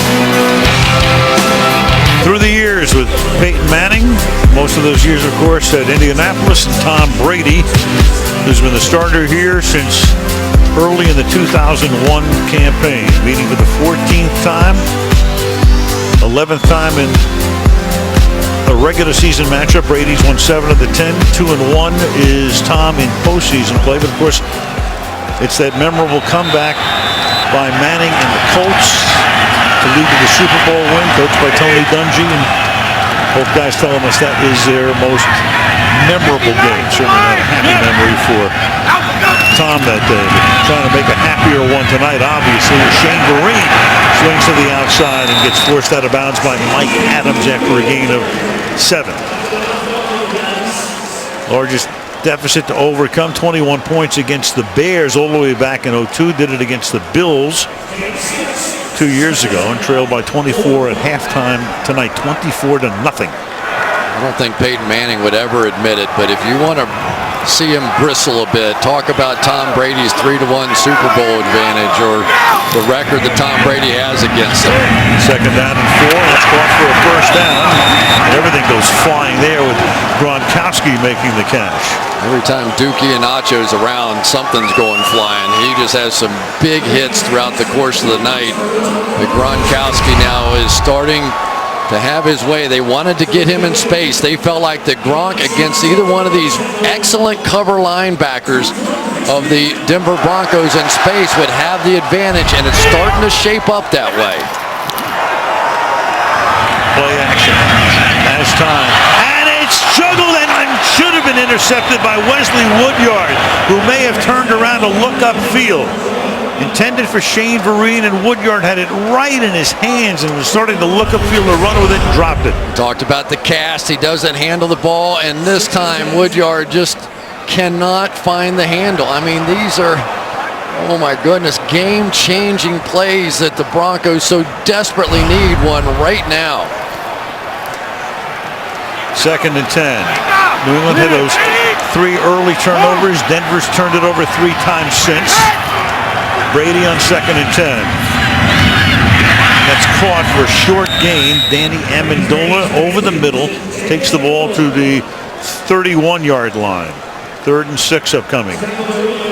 Danny Amendola, one of those guys that came over here and they felt like they had good chemistry going, but then he missed so many of the games with that groin injury, and they're just kind of having to start from scratch. You know, he said, how long will it take you to get to what you have with Wes Welker? He said, we may never get to that. You know, I just knew what he was going to do on the field.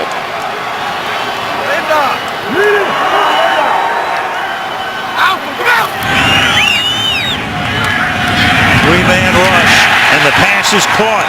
It's Vereen for a first down. Needed 6, got 7.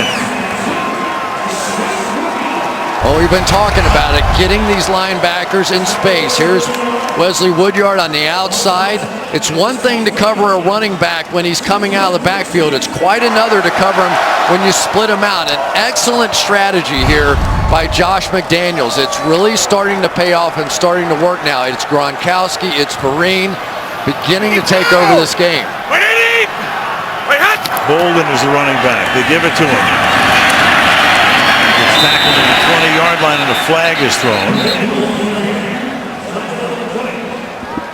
Broncos indicating against New England. Gene Steratore confirms. Offense, number 88, 10-yard penalty, replay, first down. Backup tight end Matthew Mulligan, who put a touchdown pass earlier this season in a Sunday night game in Atlanta. Michael Ho'omanawanui not in the game because of a knee injury. So Mulligan has to take his place. Here we go, right here. Tail end of this play. You'll see him just sort of take down Sean Phillips. And now the Broncos have to take advantage. 1st and 20 from the 32-yard line. 20, 52, 180. Linda. Out, look out. Brady under pressure, hit as he throws, and the pass is low, and he was jarred as he threw it. Von Miller came in to make contact with him, and there's a flag all the way downfield at the 13-yard line. Flag about 19 yards from the line of scrimmage. I'll tell you, Danny Trevathan in coverage has been doing a little grabbing. Illegal use of hands in the face. Defense, number 36. 5-yard penalty, automatic, first down. Kayvon Webster turns a 1st and 20 into a first down.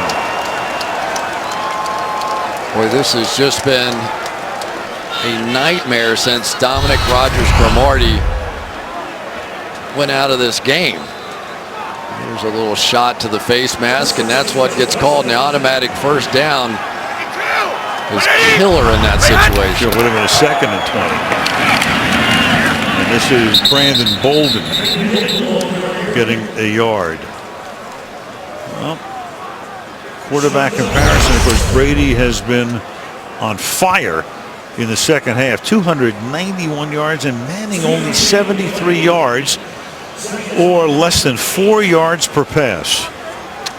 You know, Al, they talked about having Champ Bailey available this week. He's practiced for a couple of weeks. They decided not to, but now with Rodgers-Cromartie out of there, well, you just wonder how much they maybe regret that decision now. 2nd and 8, play action again, pass caught, first down, 13-yard line, Kenbrell Tompkins. So Brady just spreading it around, 6 different receivers tonight.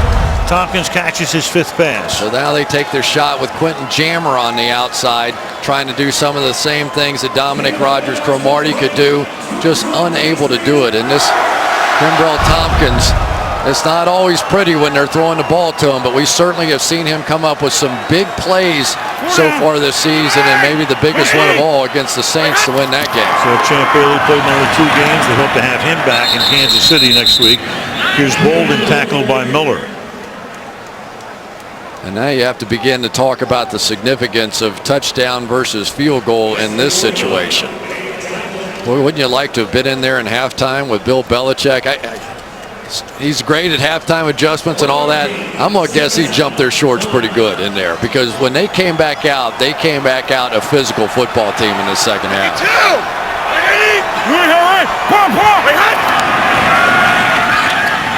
2nd and 9. And a fade is thrown and incomplete, intended for Gronkowski. He had Danny Trevathan, the linebacker, with him. So with the wind, trying to paraglide it into him. Yeah, all you want to do is try and create a jump ball, but Trevathan, we were talking about it just a minute ago, not afraid to get his hands on the receivers. There you go, the ball's in the air, and it threw off Gronk just enough and didn't give him a chance to get to that football, but no call. 3rd and 9. There's this bunch down at the bottom. They run some crazy routes from there. Big stop here for the Denver defense to keep it a 1-possession game, and it's Edelman who can't come down with it in the end zone. And Brady gets decked as he releases it. So it's 4th down, and New England settling for a field goal attempt. Brady's going to look this one off, but he should have been looking at Von Miller, who was whistling around the edge, and I think made him just hurry that one a little bit. Nice spin move on Speed Tech on the outside. Just hurried it enough to make them settle for the field goal, and that is big. 31-yard attempt for Steven Gostkowski.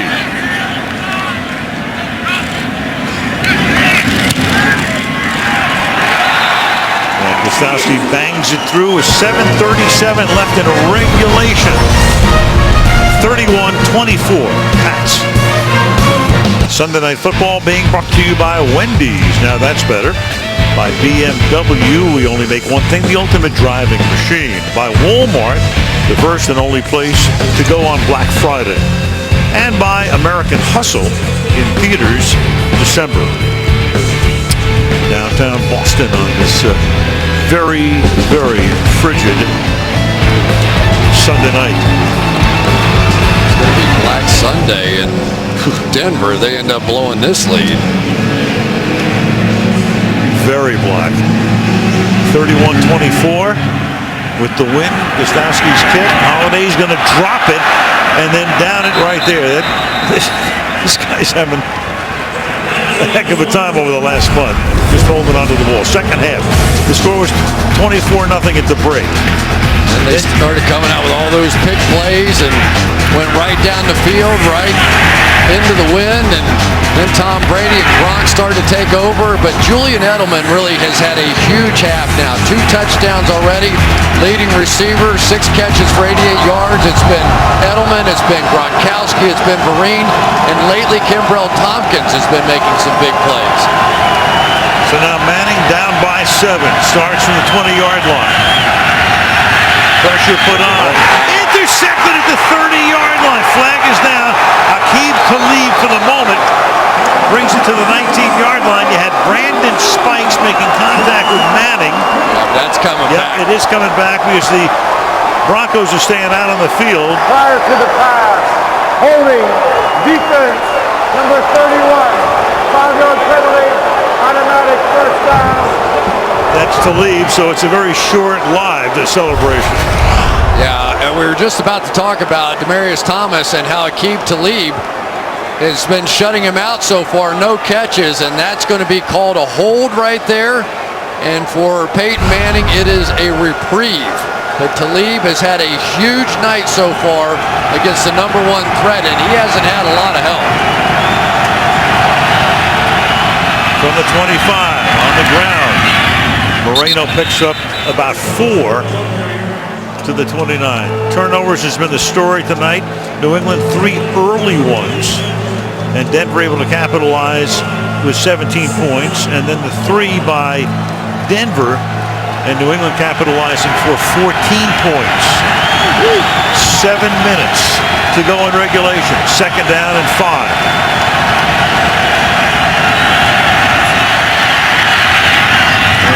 Pass is caught. Welker for the moment. Forward progress netted in the first down, and they will give him that progress. Tackled by Harmon, Deron Harmon, the rookie out of Rutgers, and it moves the chains.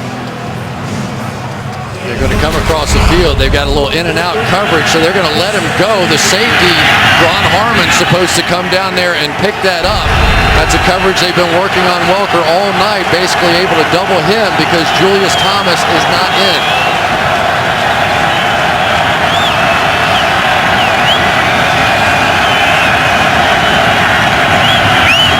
The ground, big hole, Moreno into Patriot territory to the 47-yard line. Good block by Chris Clark, left tackle on Jones, gain of 18 yards. Zane Beadle's the Pro Bowler right here. Going to make that block, and then when the linebacker, I think that was Fletcher, tried to jump over top of that double team, there was nobody left to the outside to make the play. Beatles and Clark helping to provide that highway for him. C.J. Anderson is in at running back right now. Manning, how much C.J. Anderson knows. Oh, that's why Manning just repositioned him. Pass is caught. This is Demaryius Thomas. And Thomas to the 35-yard line. So he's done a great job on him tonight. This is his first catch of the night. Yeah. And you need to get the ball in his hands. He is the guy with the most yards after the catch in the National Football League this year. Just give him a chance. Let him get his hands on the ball because he's been doing that all year, making big plays out of short passes. Manning still under 100 yards tonight. 13 to 22 for 89 yards from the 36-yard line.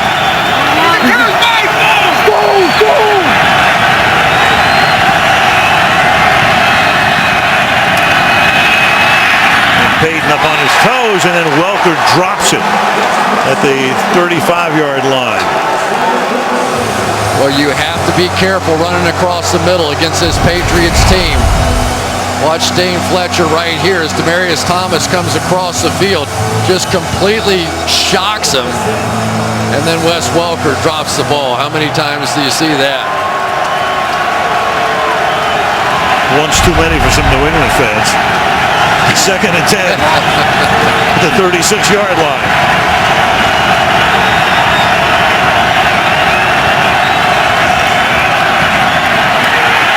Manning stepping up in the pocket, and the pass goes through the hands of Thomas, but a penalty flag is thrown. We have a hold against Denver. Yeah, that's going to go on Chris Clark. Holding. Offense. Number 75. 10-yard penalty. Replay. 2nd down. He just hooked Rob Ninkovich coming around the outside. I know he's trying to do the best he can. He had a good game last week. But you also have to understand who your quarterback is. They got hooked on both sides. Yeah. Lando Franklin did the same thing to Chandler Jones on the other side. That was a double hook shot. Not even sure Kareem Abdul-Jabbar could do that. 2nd and 20 from the 46-yard line.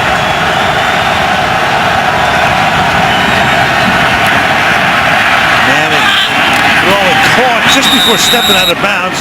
Good grab by Thomas. Stayed in bounds. Got position on Talib. And a gain there of 15 yards, setting up a 3rd down and 5 next. Such an incredible throw here. The window for that throw was about a foot. And Peyton Manning just beyond the outreached arm of Aqib Talib. Moreno back in. Big 3rd and 5.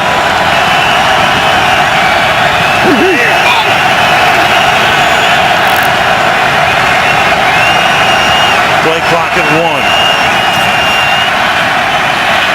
Manning throws, and it is caught at the 20-yard line by Jacob Tamme. Great catch by Tamme with Harmon draped all over him. 1st down. Jacob Tamme is one of those guys. He is a pass catcher. Remember the year that Dallas Clark got hurt in Indianapolis and he came in and had the big year? Well, he's kind of followed Peyton Manning around, and every time there's a key injury, he gets involved. Now without Julius Thomas getting it done again. So they had a 2nd and 20. They convert on a 3rd and 5, 11 yards. 4 minutes to go. 1st down at the 20-yard line. Looking for room. Not much. Moreno gets a couple. Career high tonight in rushing for Noshawn Moreno, 167 yards. He's carried the ball 29 times. I tell you, Brandon Spikes inside is almost impossible to run that power play against because he just destroys guards pulling around.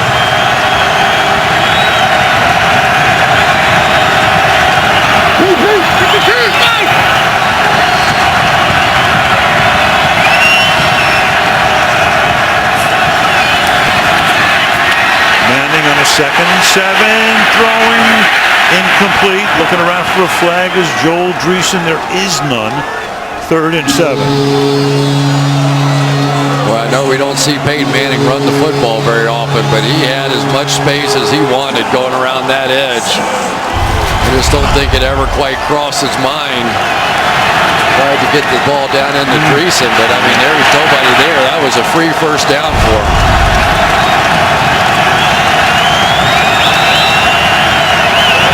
Third and 7, and a timeout will be taken here by the Denver Broncos.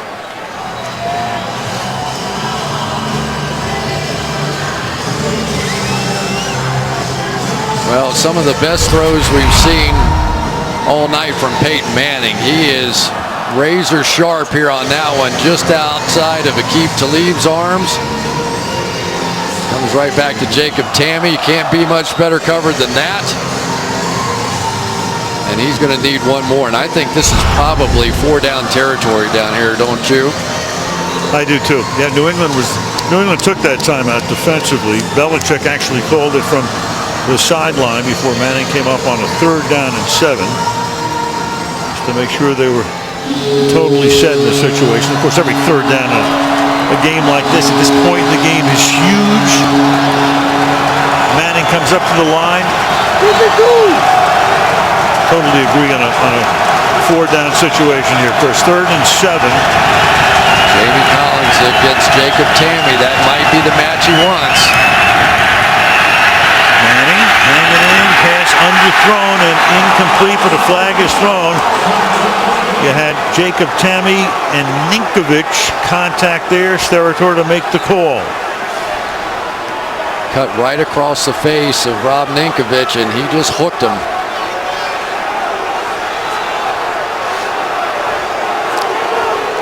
Pass interference, defense, number 50, bottom of the foul, automatic, first down. Yep.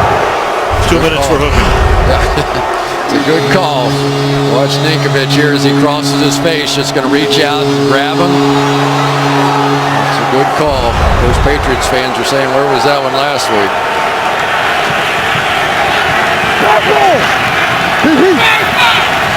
Denver with 2 first downs by penalty on this drive. 1st and 10 from the 11. A fade, and it is caught by Thomas in the end zone for the touchdown. So Thomas and Talib all night long, and Talib's had the better of him for 3.5 quarters, but all of a sudden Demaryius Thomas has been the major factor. Well, Demaryius Thomas just too strong. Aqib Talib, one of the bigger, stronger cornerbacks in the NFL. Most guys can't handle the kind of pressure he can physically put on guys, but Demaryius Thomas, just one of those monsters on the outside, a Calvin Johnson type guy. Big play, what a game. 6'3", 230 he is. Here's Prater for the point after the tie of the game. And with 3:06 remaining in regulation, Manning, Brady, it would figure in the ultimate. 31-31. Aerial coverage tonight being brought to you by Geico. Boston, Massachusetts. Read something the other day, I hadn't even thought about it. Since the Patriots last won a Super Bowl, the Red Sox have won 3 world championships. The Bruins have won the Stanley Cup. And Doc Rivers' Celtics a few years ago won the NBA Finals. Your man. Yeah. The old Doc. But think about that. That's what a decade it's been for Fear the Beard. Beantown.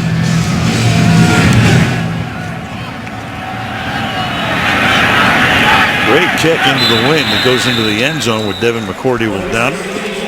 So the New England Patriots, who've had 5 possessions in the second half and scored on every one of them. 4 touchdowns, 1 field goal, and Brady will go to work from the 20. Gets the play from Josh McDaniels, who was the former Broncos head coach. Release came right back here and is now going to be designing one of the most interesting drives of this season. And they'll do it with Brandon Bolden starting at running back. They bunch 3 receivers to the left, and Bolden will look for some space over the left side, picks up 3 to the 23-yard line.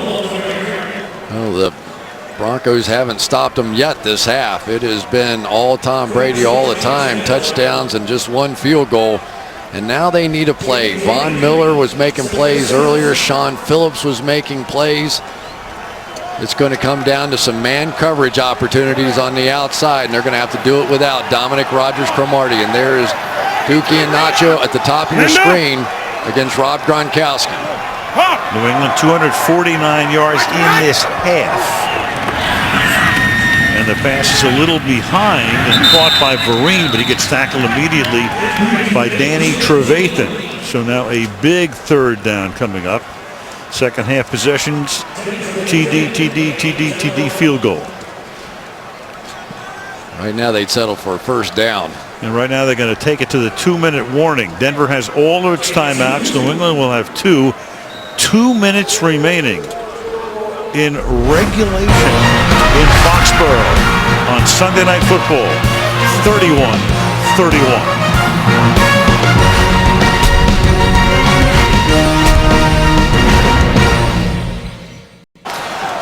minutes to go. It's 3rd down and 5. The Patriots have the ball at their own 25-yard line. 180. 59, Linda. Read it. 120. 129. Brady in the pocket. Hit as he throws, gets it away, but a good tackle is made short of the first down. Edelman tackled by Quentin Jammer. Longtime San Diego Charger, 12th year in the league, hanging right with him. Edelman comes limping off, and New England is forced to punt. Here he comes, Von Miller around the edge. Got the good pressure, inside shoulder. And I couldn't help but think, but it was sort of 4th and 1, 4th and 2-ish. We've seen one of these situations before in which Bill Belichick decided to go for it. Not here.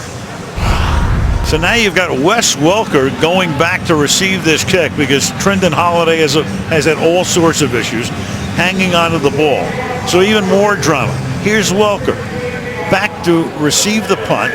Punting with the wind will be Ryan Allen. Brady back on the bench. Manning ready to go to work. Denver using a timeout here, so they'll have 2 when they get the ball.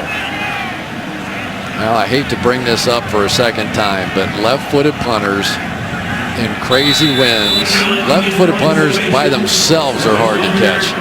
With the crazy winds, it is an uncertainty.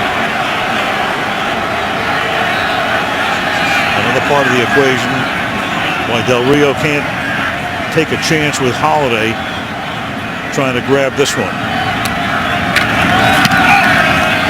Gets the kick away, and Welker is underneath it, and Welker will field it at the 20-yard line. Avoids a first tackler, and then brings the ball back to the 33-yard line.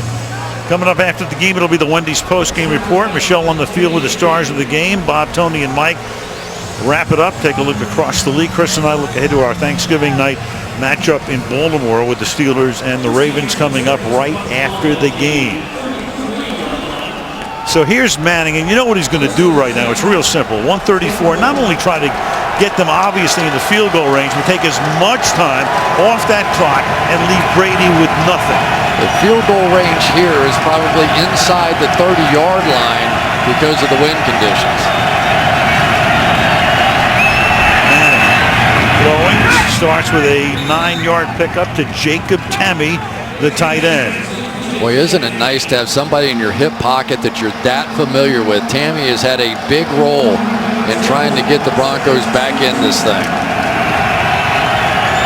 Second down, call it 2. Here goes Moreno, angling that shoulder, and that should move the chains as the clock ticks down to 1:05 and going down. First down at the 43-yard line. And again, Manning obviously trying to get him into field goal range, but using as much of the clock as he can along the way. Play action. Chase from behind, and he's going to dump it, but he's out of the tackle box. He was chased by Andre Carter. And of course the crowd wants grounding, but if you're outside the tackle box, and he clearly was, it's not. There is no foul for intentional grounding. The quarterback runs out of the pocket, and the ball got beyond the previous spot. Second down.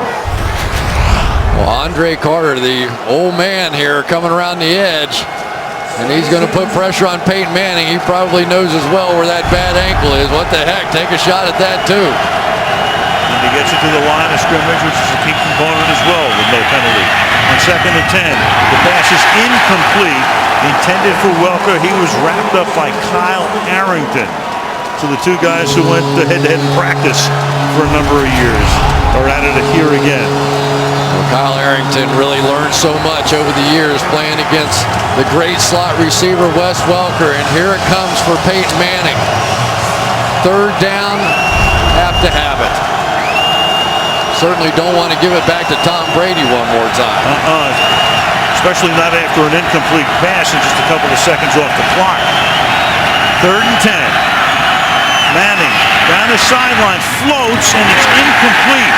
Demaryius Thomas was there, tried to hook it into his body, covered by Talib, and it's 4th down, and they'll punt with 38 seconds. I don't think you can play it better than Talib right here. Watch him. He's going to put pressure on him for the first 5 yards. After 5 yards, you have to release it, go up and make the play on the ball. So this great fist fight of a battle between these two all-stars on the outside comes down to that one, and who knows? Tom Brady with one more shot.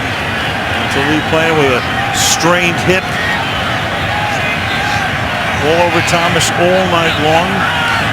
As Colquitt's kick, and they put the rush on that time, takes a good Denver hop. Not only that, but it eats some more clock as well on its way down the sideline.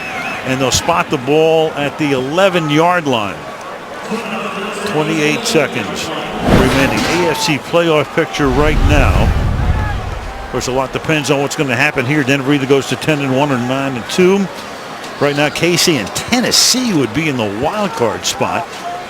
Despite a 5-6 record, the Pittsburgh, Baltimore, San Diego, the Jets, and Miami all in the hunt. Well, and don't forget, if New England were to win out, they would be the number 2 seed, at least. It could be the worst that they would do. So they control their fate here. This is a dangerous ground. You think back to the Super Bowl in this situation, Tom Brady's first year, some very safe passes, maybe a little screen, something. See if it gets going.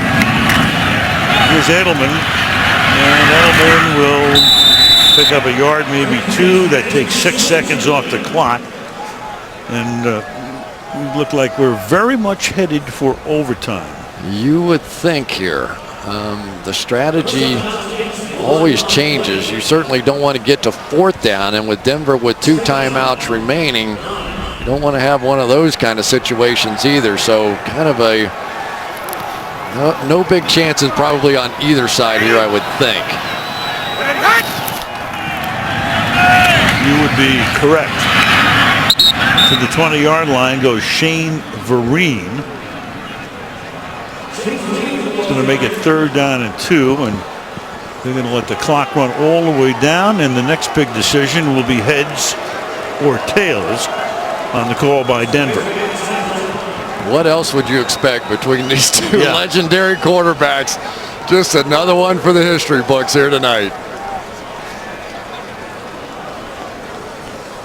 Manning, Brady, 14 will go to overtime. Each team would get 3 timeouts. All replay reviews from the booth. Again, each team with an opportunity to possess the ball unless the team receiving the kickoff gets a touchdown or the defense scores a touchdown or a safety. Tied after 1 possession each. The next scorer wins. So it's real simple. You know the rules by now. They changed them a couple of years ago. You get a field goal, the other team gets the opportunity to get the ball back. If you don't, it becomes complete sudden death. Yeah, and I asked Jack Del Rio, would you ever consider taking the wind in this situation? Obviously, if you kick off to the other team and they score a touchdown, the game's over. He said if the wind was significant enough, perhaps, but in this game, there's been so much offense going into the wind. Right. I don't think that's going to happen. Agree with you. Even though it's a prevailing wind left to right as we look at it out of the north. Although I will say that I just watched Matt Prater out on the field making a few kicks, and he just kicked one with the wind about 55 to 60 yards into the crowd. So if he got a vote, I know how he would vote. The rules of overtime are as follows. Each team will have 2 timeouts. 4th quarter timing rules will be in effect. All replays will be upstairs. Both teams will have an opportunity to possess the football unless the first possession results in a touchdown or a safety.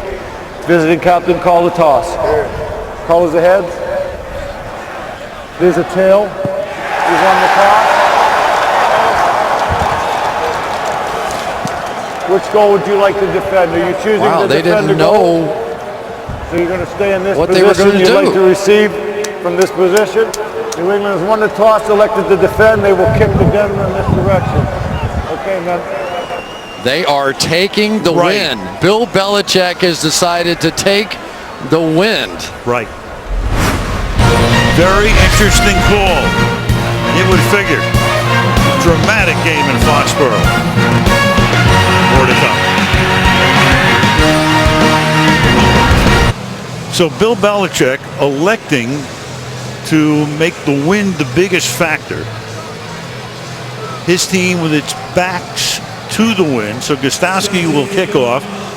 And what he's doing is he's letting Denver have the ball first and basically saying, okay, they're not going to score a touchdown because that's how Denver would win the game without New England getting it. At worst, a field goal, and New England would still get the ball with the win. And Gostowski's kick will go out of the end zone. Peyton Manning will go to work at the 20-yard line. In overtime in their career's regular season, Peyton 3-3, Tom 8-2.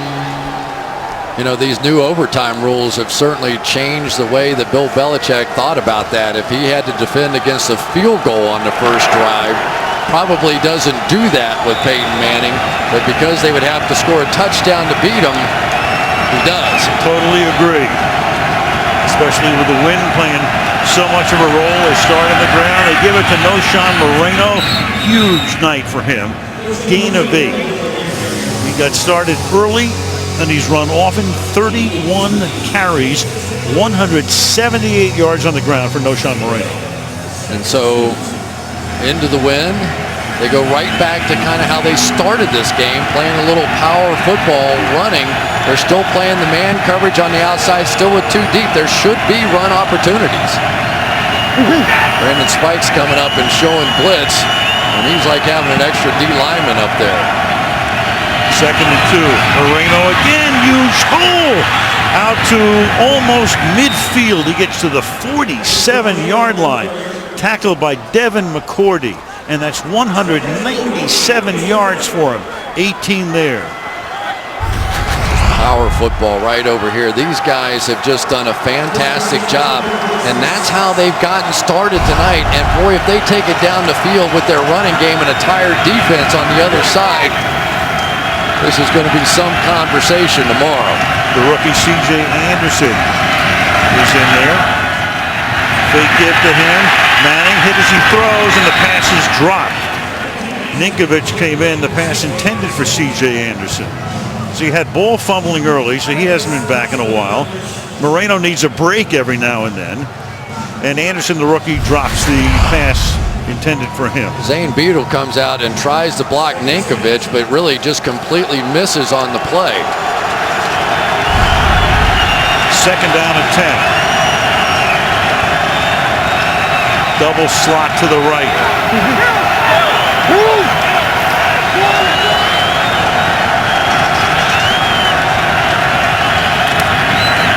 On the ground. And this is C.J. Anderson.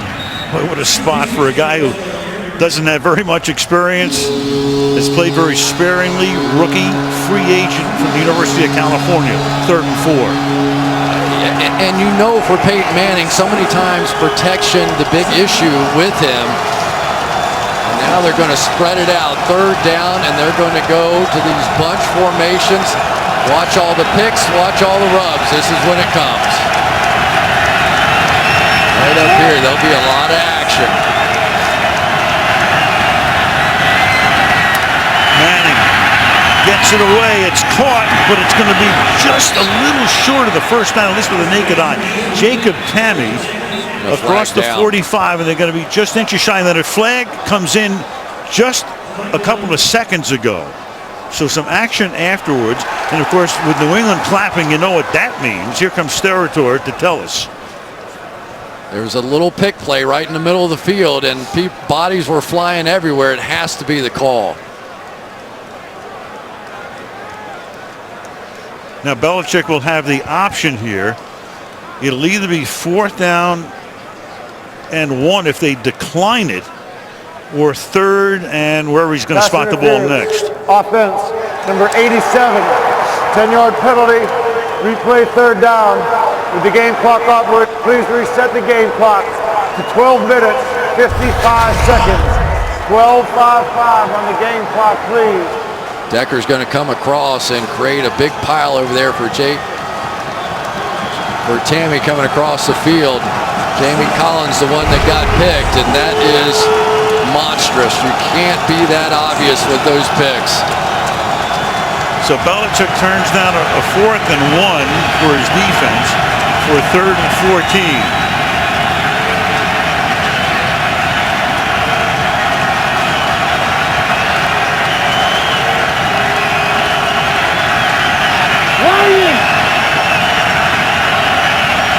Play clock at 5.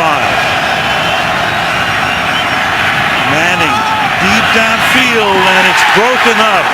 Aqib Talib got a hand on it. Demaryius Thomas was the intended receiver. 4th down and 14. I tell you, so many times I've seen Demaryius Thomas go up and make this play on the ball. Aqib Talib, one of the bigger, stronger cornerbacks in the game, comes up with it again. This game may well be decided with the matchup between those two. Demaryius kind of fell away from that catch. If he goes up strong for that one, he might have had a chance. Britton Colquitt will send it down to Julian Edelman, who sets up at his own 12-yard line. Handle kick, fair caught at the 18-yard line by Edelman. So now we're at the point where it's total sudden death. Field goal wins the game for New England as Brady goes to work from his own 17-yard line.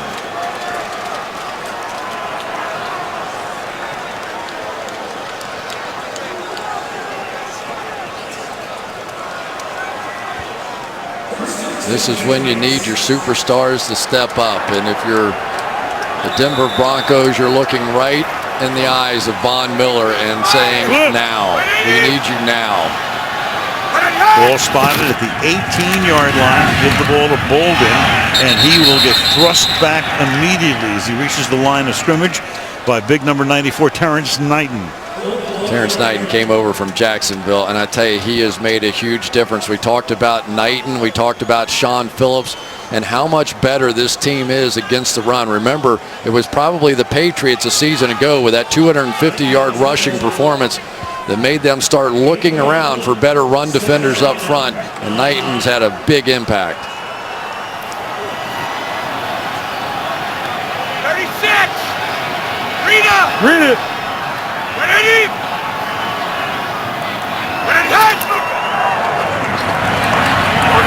Brady, plenty of time, hits Gronkowski.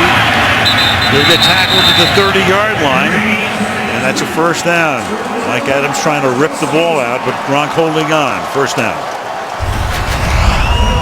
Gronk's going to go up and cross the field here, working against the safety. It's almost unfair. Look how physical Gronk is.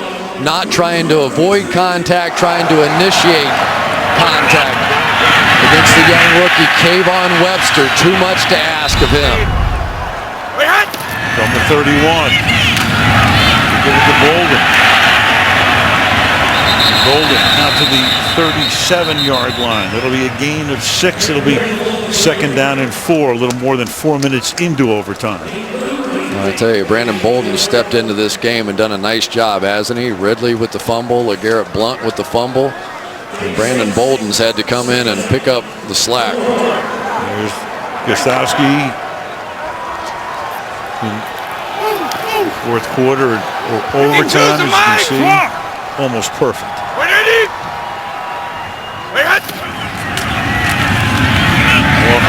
Play action, the pass is incomplete. Everybody in the arena looking for a flag. Brady's crazy about this. Quentin Jammer and Kembrell Tompkins were there. Tom Brady sprinted down the field to argue with the referees. Let's get a look at it. Quentin Jammer over the top with that shoulder. I'm surprised that one wasn't called. And Tom Brady, same way he finished the game last week with a conversation with the officials. Of course, the crowd looks at it on the video board. They're incensed again. Brady's still wild with the officials. New England's going to take a timeout just to settle down before 3rd and 4. Now, you always talk about big moments of the game. The officials don't like to decide games either. Sometimes you can get a little more aggressive. But there's no doubt about it that Quentin Jammer was a little early on that one, and I thought impeded the receiver. And there's your fertilizer chant again. Yeah.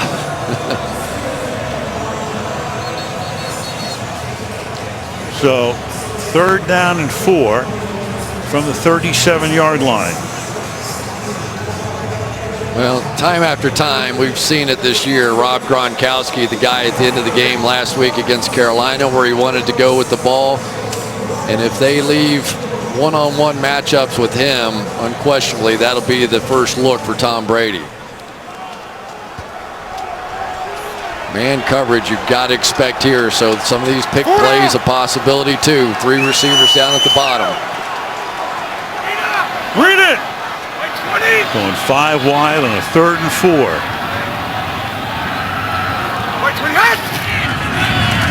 3-man rush. 8 men in coverage. Going deep downfield and incomplete. Quentin Jammer covering Julian Edelman. Very interesting call on a 3rd down and 4. Very. Well, let's give some credit out there to Quentin Jammer. They were going to attack him. He's the old guy on the field. Goes after the deep one, trying to end it right away. And Jammer another little grab, but that ball was thrown out of bounds. Absolutely. Wasn't even catchable. So now Welker goes back to receive the kick.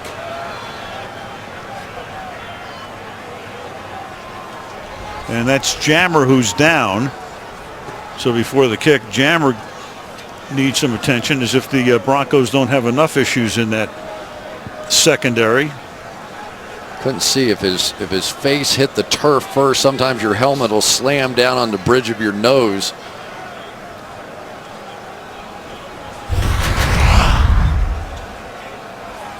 Make the play. He gets tripped up and goes nose first.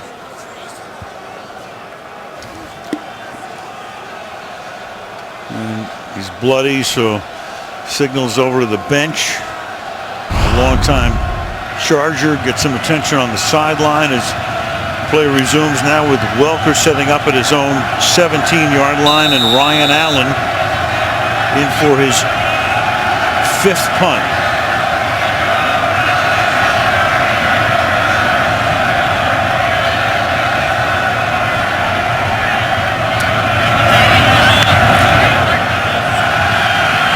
Welker from the 12.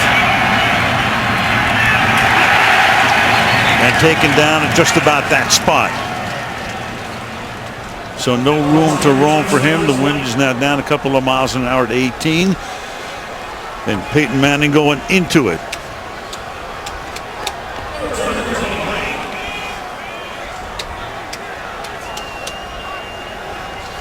Just so much on the line, not just season records, trying to pick the first spot in the NFL playoffs. There's Prater on the sidelines. But again, with the wind, you got to think somewhere around the 30-yard line at least he has to get. That's a long way from here.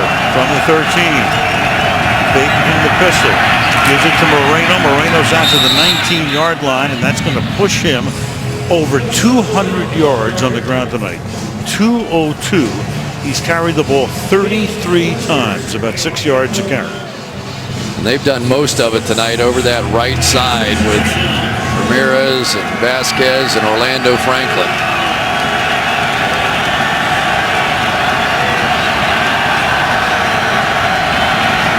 On 2nd and 4, Moreno again.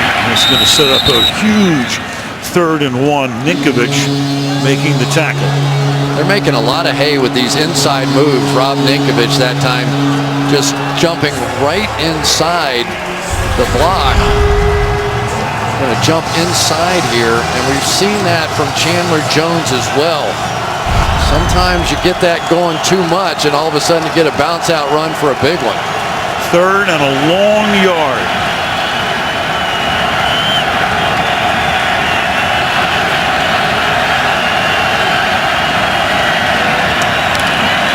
Three-man rush. Pass is caught. That'll move the chains. It's Demaryius Thomas working toward the middle. And a first down at the 25-yard line. Well, this is just basketball rebound position. Big body in there, gets spread out. Ball comes in. Talib really all over him with the coverage. Look at the catch. He never got his hands on it at all. Talib knocked his hands away, and somehow he still squeezed it to his belly. A run again. Moreno to the 44-yard line. And Moreno, all night long, he's kind of been hopping on and off the field. 18-yard gain. That's the reason he's been out of the game from time to time. And once more, he has to come out here. And there's a Patriot down, and that's Talib.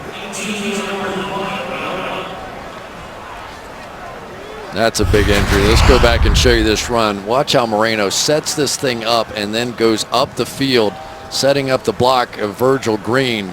And that's really what ends up making the play. Andre Caldwell with a good block down the field, but we're already without Dominic Rogers-Cromartie in this game. And this would be sort of the equivalent of that if Aqib Talib couldn't go. So Talib gets up. Meanwhile, Moreno's back on the bench. You would think Terrell Davis would hold the Denver team record from rushing yardage in the game, but it's not. Mike Anderson back in 2000 ran for 251. Moreno tonight 222. And he looks like he's hurting over there. Came limping off, bloody arm. Well, you have to think now about Demaryius Thomas. You've got an injury. Arrington on him out there. It's been Talib all night. You got a blitz look. And now they give it to Anderson. The free agent rookie takes it close to the 50-yard line. Dante Ball with the fumble, so he's not in there. They're giving C.J. Anderson a shot. I still, with the game on the line, with the Talib out of there, I'm taking my shot. Maybe a quick screen of some kind, a little catch and run opportunity for Demaryius Thomas at some point. Crowd almost a nervous quiet right now. And it's Anderson juggling the ball and winds up falling on top of it. Oh man, oh man. Looked like C.J. Anderson almost took that ball like he was cradling his arms and just goes right through. You can see his eyes up, and you know, for Peyton Manning, you just wonder how many handoffs he's made to C.J. Anderson. When you add this pressure, he's out. Time for Moreno to come back in. Moreno's back in the game. Sets up behind left guard. 3rd and 4. Manning throwing, caught, and to the 39-yard line goes Jacob Tamme, who's had so many big catches tonight. The tight end with Julius Thomas out. It's been Dreesen, it's been Tamme. What a patient release by a veteran ball player. In, out, back in. There you go. Use that strength. Throw off the defender, the rookie Dron Harmon, and come up with yet another big play for him tonight. 5 catches, 47 yards, and a touchdown for Tamme. Here goes Moreno, but he can't get on track. He gets tackled at the 40-yard line. He's hurting. Chris Jones making the tackle. Zane Beatles just couldn't cut off Prince Jones, who keeps showing his quickness off the ball. You know, at this point, these guys getting a little exhausted out there. That first step, sometimes the younger guys have the edge. Keep Talib back in the game now, too. Already over 9 minutes into overtime. We had a tie game today in the NFL. Minnesota and Green Bay. Here's Moreno, and Moreno's going to take the ball to the 37, where he's tackled by Chandler Jones. Only 5.5 minutes till this one would be declared a tie. Ends crashing. Too bad Peyton Manning doesn't run many bootlegs, because these crashing ends may be a little vulnerable to that. Sometimes you start running at them, it's easier as you can set them up to the outside and then break in the way Moreno did earlier. 3rd and 8.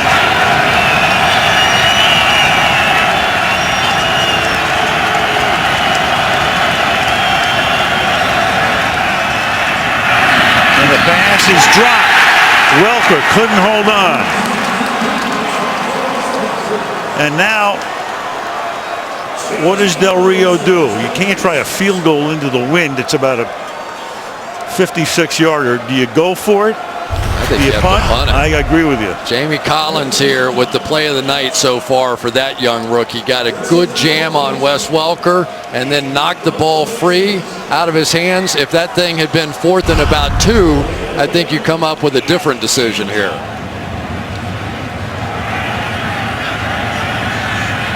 Under 5 minutes before the end of overtime. Colquitt to punt. You see the Patriots, they have their starting defense out there. They did not go to the punt team or punt return team. Delay of game, offense, ongoing penalty, still 4th down. Doesn't matter much from midfield. Give Colquitt a little more space. Well, it does get the punt return unit back on the field, though, because when it was 4th down and 7, you're playing defense. Now you get the punt return unit and a chance for a return or a block, because now the pressure is on the punter to just catch the ball in this win. And then New England's going to take a timeout. New England, a 30-second timeout. Well, that's the end of their timeouts. You only get 2. It starts out as it's Manning against Brady, but this game has had so many permutations and nuances, and as you say, you cannot overstate the importance of this game for both teams and for the Kansas City Chiefs in the AFC. But I really think that down the road, this is going to have a positive impact on both these teams. These are playoff conditions here, playoff kind of pressure, the big scene, all that kind of stuff, but also the weather, the wind, all the things that you see in a Denver, in a New England, in a playoff game that's meaningful at the end of the year. This is going to be good for both of them. But if Denver loses this game, that is a long plane ride home. It is indeed. 24-0 halftime lead. They're now fighting for their lives here. On 4th down, Colquitt to send it down toward Edelman.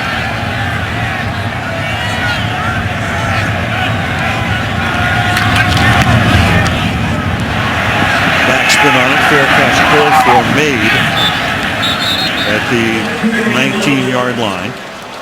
And now Brady will try to get them into game-winning field goal range.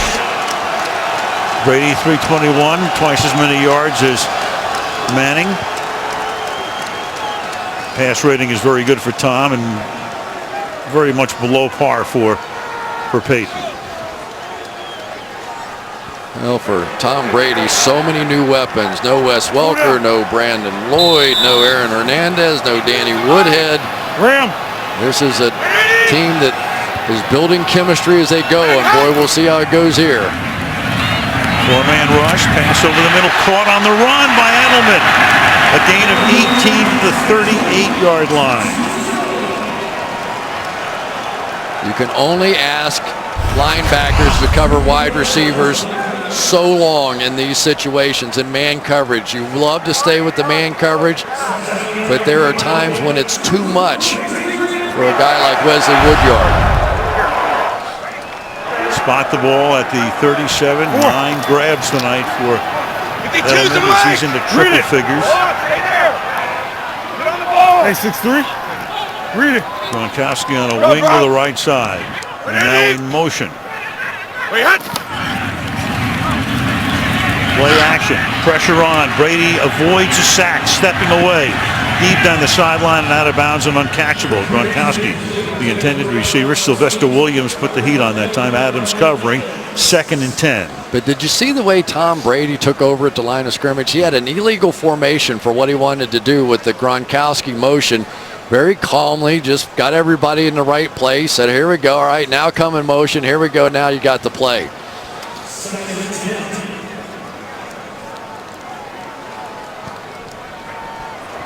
Second down and 10 from the 37. Tony Carter in the game, who has not been active very much this year. Again, play action, pressure on. Brady hits and throws passes incomplete up at the 42-yard line. That was Von Miller who put the pressure on. Pass intended for Amendola, 3rd and 10. Right around the top of your screen right there. And it is, again, I'll tell you, Von Miller is using his hands beautifully tonight, knocking down the hands of Solder. And by doing that, Solder is like leaning forward and losing his balance just by taking those hands and ripping them down. It's a move that's working for Von Miller tonight. We're going to line up that way again. Right. Over the slot position. Brady throws, might have been tipped, and the pass caught at the 42 by Kenbrell Tompkins. But that's going to make it 4th down. So you've got 3:40 and ticking down to what would be the end of overtime. Compelled to punt here. Welker's going to go back to receive the kick. Denver has 2 timeouts, New England with none. And the rookie Ryan Allen, the left-footed kicker, in for his 6th punt. Crowd chanting, "Welker, Welker." Be careful. Careful what you wish for. A mocking chant and a high floating kick. And Welker's going to let it go. And it touches the Bronco. And the Patriots come up with the ball of all things. Tony Carter touched the ball, which made it a live ball. As Welker moved away from it and puts New England in a position to win the game. We talked about it. Tony Carter has not been in very much, but he really needs some help from Wes Welker back here. If Wes Welker makes up his mind a little bit sooner, he makes the get out of the way call. But Tony Carter didn't hear that, and Welker didn't make that signal until the last second. You can see Carter try to get out of the way when he hears that, but at that point it's too late. One hops off of him, and my, oh my, oh my.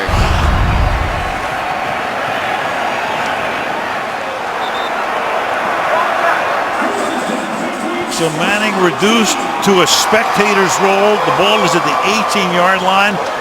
And now Denver will take a timeout. Bill Belichick, Bill Parcells, they all talk about the same thing over and over again. The kicking game, the significance of the win in the kicking game. You'll see Tony Carter, the minute he hears the poison call or whatever they call it for the Denver Broncos, you could see him flinch. But Welker wanted to make a play, and then last second gives that signal, but it's too late for Tony Carter. You can't expect him to know where the ball is. It's up to the returner to tell everybody else what's going on, and if you're not going to field it, if you're not going to fair catch it, you've got to make that call sooner. Really, Tony Carter had no chance. And Nate Ebner is the man who recovered the ball. Of course, the Patriots already clearly in field goal range, almost unmissable field goal range for somebody like Gostowski at the 18-yard line. And you would think they'll kick it sooner than later. Well, the only thing I will say, though, is you have to sort of play for if he misses the kick. So you want to bleed this clock as much as you can, so if he does miss, you're not giving it back to Peyton Manning. Wait! But they'll take no chances here. It's Brady just getting it in position as he moves the ball a little bit to the left.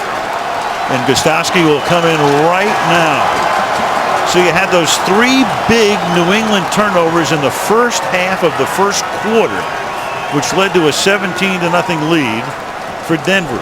And since then, 4 Denver turnovers. And the last one could be the killer here, because Gostowski for a 32-yard field goal attempt. They have Brock Osweiler in there to try to block it. A quarterback that's 6'8", just to get his hands up. There he is, number 17. And Del Rio calls Denver's last timeout. So you got a guy who's 6'8", you might as well put him in the middle of the action and try to get his hands up. It draws a smile from one of the officials.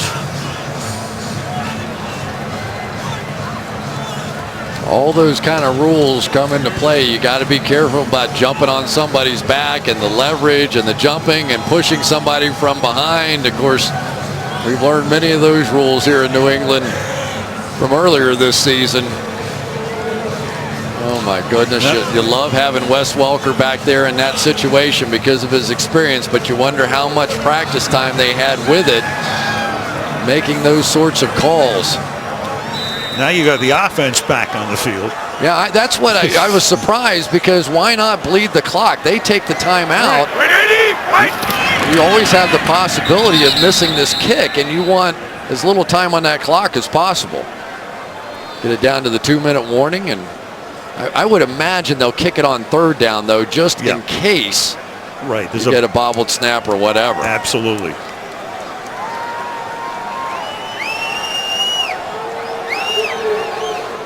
So Brady now comes to the sideline. There is a 2-minute warning in overtime, and it comes right here. And when we come back, Gostowski will try to win the game. Waiting all day for Sunday night. Waiting all day for Sunday night and Monday morning. At about 22 past midnight here in the East. Here comes Gostowski in to try to win the game. 31-yard field goal attempt.